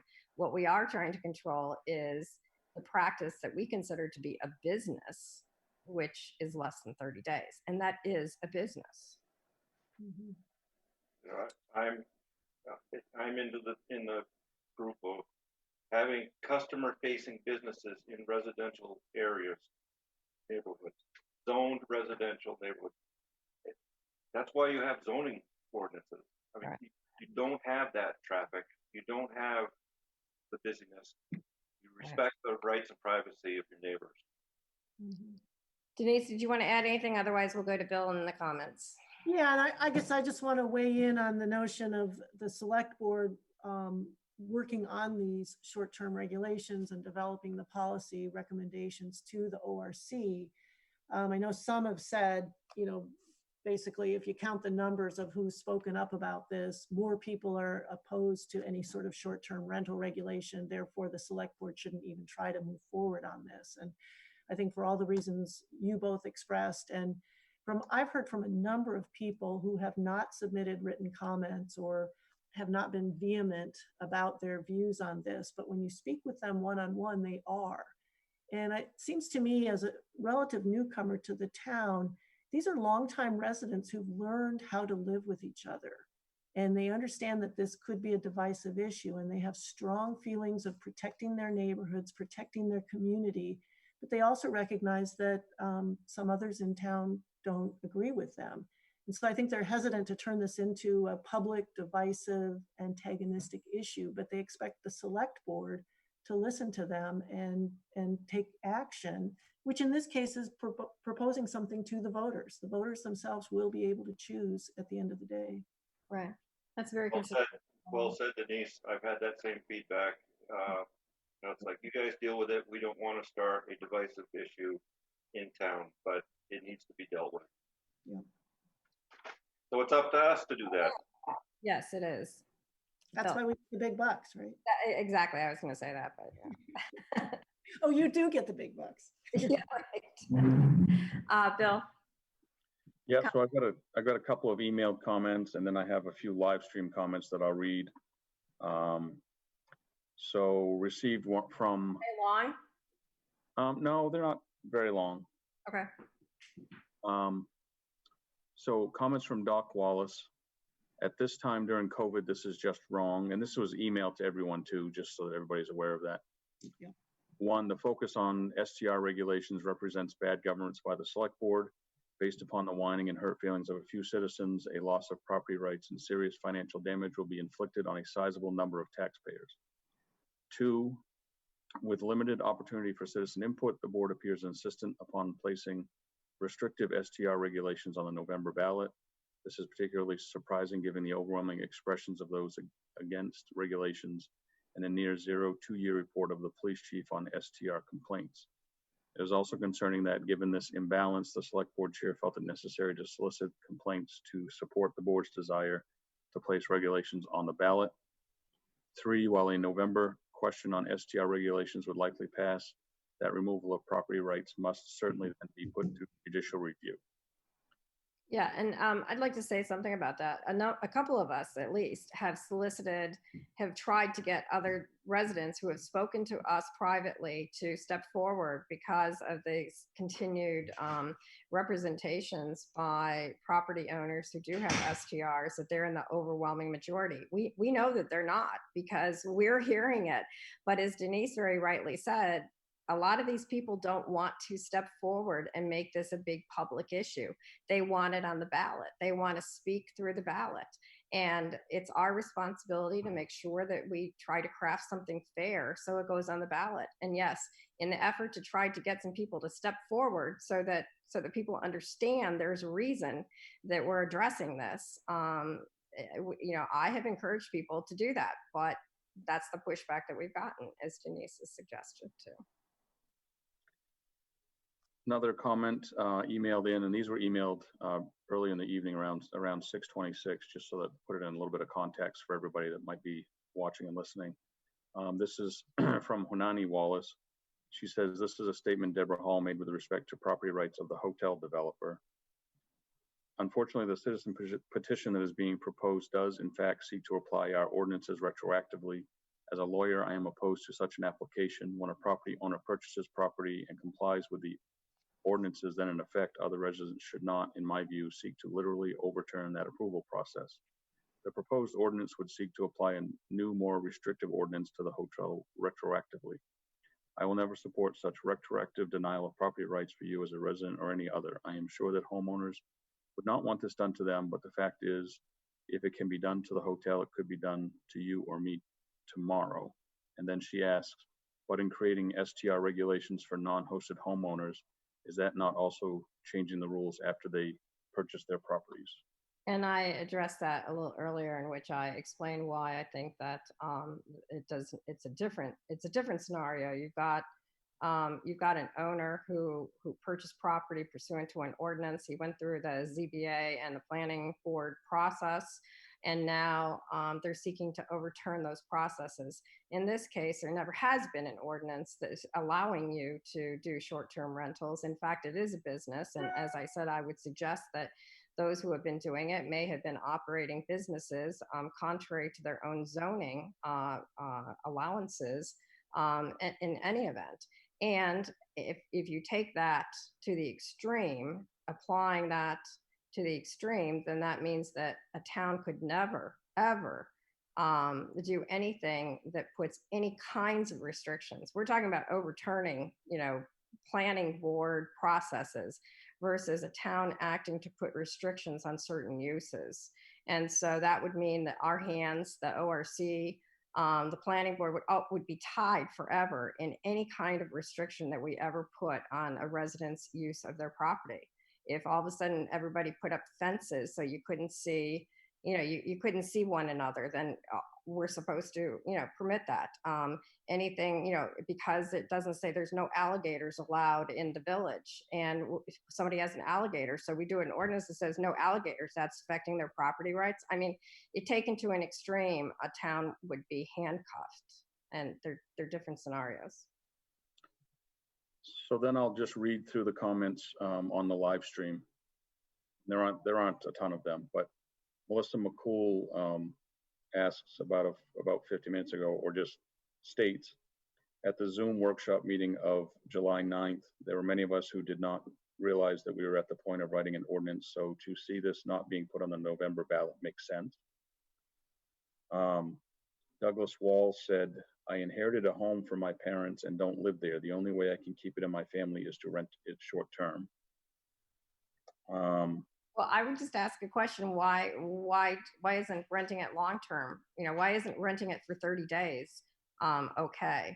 I don't want to try to apply this to me personally, but I do have a house that I'm renting for 30 and 60 and 90 days. And I have a ton of people trying to rent it for 60 and 90 days, not only during the summer, but all through the fall.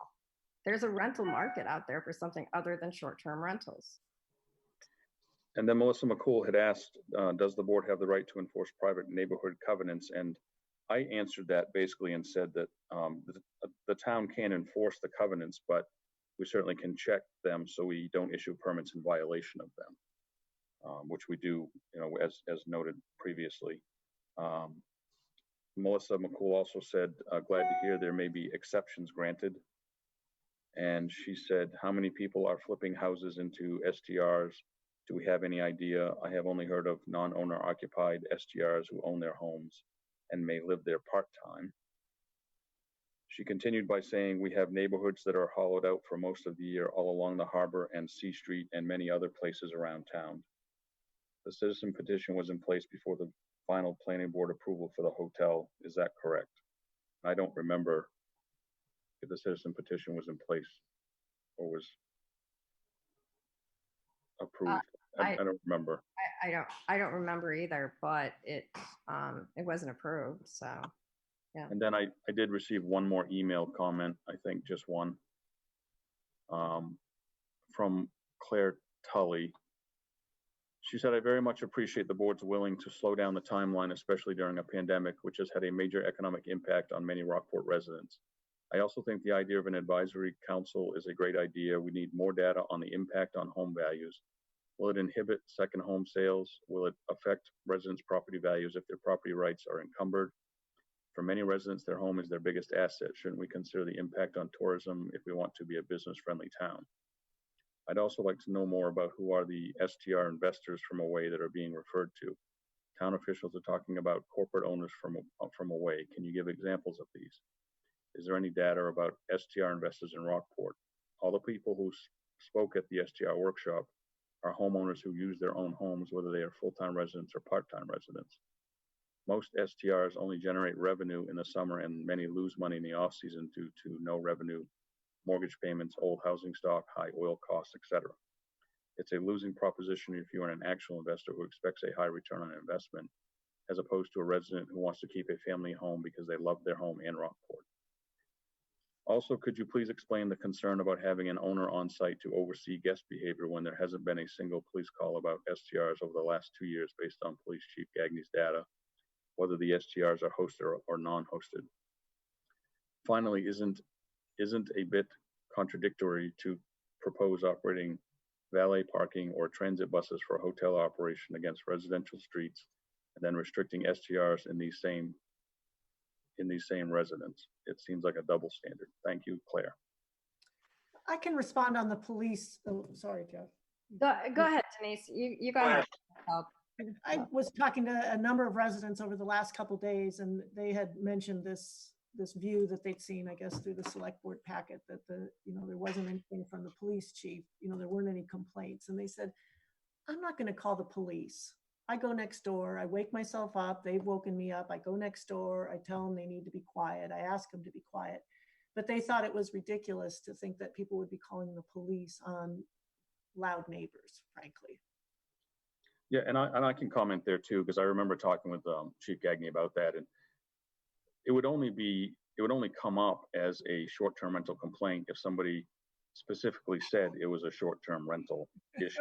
If it was a noise complaint and it wasn't mentioned as a short-term rental complaint, it wouldn't show up in the system. That's just the way that they're tracked. Right. So, and we have plenty of people who have submitted comments. Gretchen Leone is one that comes to mind, and others who, and Joan Welsh, who have said there have been problems. There have been noise problems, and I've had to go next door and I've had to do it. And I've said, I've actually called the police. I have actually had called the police on more than one occasion. It didn't happen to be in the last 2 years. If you look back 3 or 4 years, and again, it probably wouldn't even show up as a short-term rental complaint because there were people parking in my driveway, and I literally couldn't get up the driveway after dinner to go home and park my car and go to bed. And so, yeah, there are police calls. I know for a fact because I've made some of them. Yeah, and they could be tracked as a nuisance call or something else. So it's not going to be called. It just wouldn't be registered as a short-term rental complaint. Right. With due respect to Chief Gagne, who's a wonderful police officer, police chief, that that really isn't weighing in on how we're approaching the way, right. It's just the way things are categorized, and they're not categorized in that fashion. Jeff? Yeah, regarding property values, the issue works in both directions regarding property values. People purchase homes in neighborhoods with the expectation that they will be residential neighborhoods and remain that way, and their property values will either be maintained or increase over time. If someone purchases or has a home in a neighborhood that has a high density of STRs and it has a commercial feel to it, the valuation of that home may not be maintained over time. So it's a two-way street here on property values, whether you're non-occupied STR owner or STR renter versus not. And I don't think I don't recall anybody referring to corporate investors. I certainly haven't referred to corporate investors coming in. I mean, certainly we've been told that there are some people who are buying houses around here for investment purposes and do not live there at all and just do it for STR purposes, or at least at the moment for STR purposes. Who knows what their future intention is. But there's been no reference that I know of, or certainly not made to corporate investors. Bill, did you have more? Or was that it? That's it. Okay. All right. Well, I thank you guys for slugging through this because, I think we have provided some more, good, valuable feedback to the ORC, and they're going to be working on things from here. Okay, let's see. Do we need a motion? Deborah, just yes, go ahead. Comment on this, and I referred to it earlier. Although we've delayed our timeline to such that we don't have a ballot on ordinance in November, we do need to put careful thought into what the timeline is regarding development and public comment and that type of thing. What I would hate to see is 6 or 7 or 8 months of opportunity for public comment, because we're going to get reruns. Right. And, You're right. and it will make the issue worse then it need be. Right. We do need to figure out how we're going to do that in a proper fashion.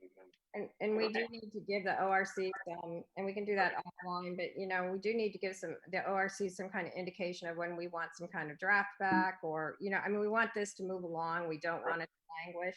And to your point, it doesn't matter if people want to say things, you know, That's correct. 10 times. I mean, it's not going to, as we've heard the arguments. I doubt that there's a, you know, We're not going to get anything new added. arguments that we haven't heard thus far on either side of the issue. Right. So I think we ought to work from we will have an ordinance drafted and ready for a final ordinance ready to go for vote on some date, and then work backward from there at a properly paced timeline. Yeah. And then there may be time between the time the final ordinance is ready to go to vote and the actual vote itself, and it may be measured in months. But it is what it is. It's not a last, you know, weigh in until the last minute here type deal. I agree. Good point. So on future meetings, there is a regular meeting of the select board, actually in the an in-person meeting of the select board on August 10th, but it's going to be the select board only at that point, in person, right? Isn't that what we decided? Mhm. Yeah, because I'm sorry, but you know, it's too difficult to have a sort of hybrid situation. We have explored in some detail the possibility of a hybrid situation, and it doesn't work. I mean, literally the only way that we could have a hybrid situation with some people on watching on Zoom and some people you know, participating live is, for example, for the select board would all have to wear headphones, and I mean, it's just and we just don't have the setup to do that. So I had one question about that too, because I know we've talked about this at length about the technology impediments that we have. Yeah. So I'm assuming that with the board meeting in person, if we had individuals that were on the agenda, like tonight with a peddler's permit, that they would be allowed to be in person at the meeting, because we don't have another way for them other than through live stream to comment, which really doesn't work. So Yeah, because that way we know who would be coming. right. We Right, can in control advance. Yeah, Yeah. and we could lay out the protocols for them that, you know, need to wear a mask coming in and make sure they're 6 feet apart, and you know, all of that sort of It's stuff. going to be the upstairs part of the opera house, because the lower level, I don't necessarily think even allows all of us to be present. Right. To the law. Yep, so we'll be using the auditorium. Okay, and then on August 18th are the elections for the town. So town office is closed. Don't forget to vote August 18th. On the 19th. Absentee ballots are currently available, right? Yes, definitely. And the 19th is when we normally would have had the annual meeting, which is not happening as we've laid out. This time around, everything is being done by referendum vote. But the charter does require us to have an organizational board meeting within 24 hours, I believe it is, and with the new board and election of officers. And we have decided that we will make that hopefully abbreviated, but a regular meeting, so that we don't have to then have another meeting just a few days later on August 24th, I think it is.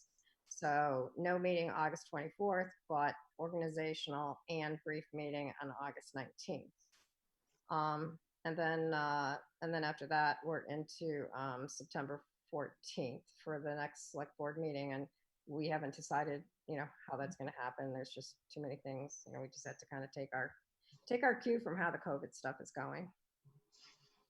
So with that, are there any liaison reports? The Harbor Committee did have a meeting recently. Most of it was around the bylaws, which we reviewed and approved tonight. Okay, thanks. And Legacy Rockport met, doing some work on the, working with Bill and Public Works, and Rockport Marine and Rockport Steel, probably this fall, maybe into the winter, on restoration of the locomotive down in Harbor Park. There's a resident, Bob Colmar, who's got some experience with this and has put together some materials lists and information on how this could be done. That's exciting. It is exciting. Yeah. The Midcoast Solid Waste, they are meeting tomorrow. They're having, Wednesday. They're having their annual meeting as well as a board meeting. They're going to finish up this round of bylaw changes, which I chair the governance committee, and we've gotten a number of bylaw changes through that make things more efficient for the organization. Those bylaw changes a lot of them are policy changes that were approved in January and February. Now we have just kind of cleanup changes to do, with one substantive one on Wednesday. And I'll certainly provide the board with a cleaned up version after Wednesday's vote. And anything else, Bill? Anything that we're forgetting? I don't think so. Okay, so I am going to make the motion to convene an executive session pursuant to 1 MRS section 4056A2 to discuss a personnel matter, but I would like us to take a 10-minute recess before we reconvene. Second for that? I'll second. Jeff, okay. Roll call. Denise? Yes. Jeff? Yes. And I vote yes as well. Okay. Thanks, everybody. Thanks to the people who commented and taken the time to sit through this, whether it's live or live stream. And we really are trying to do our best. Thank you. Good night, Bill.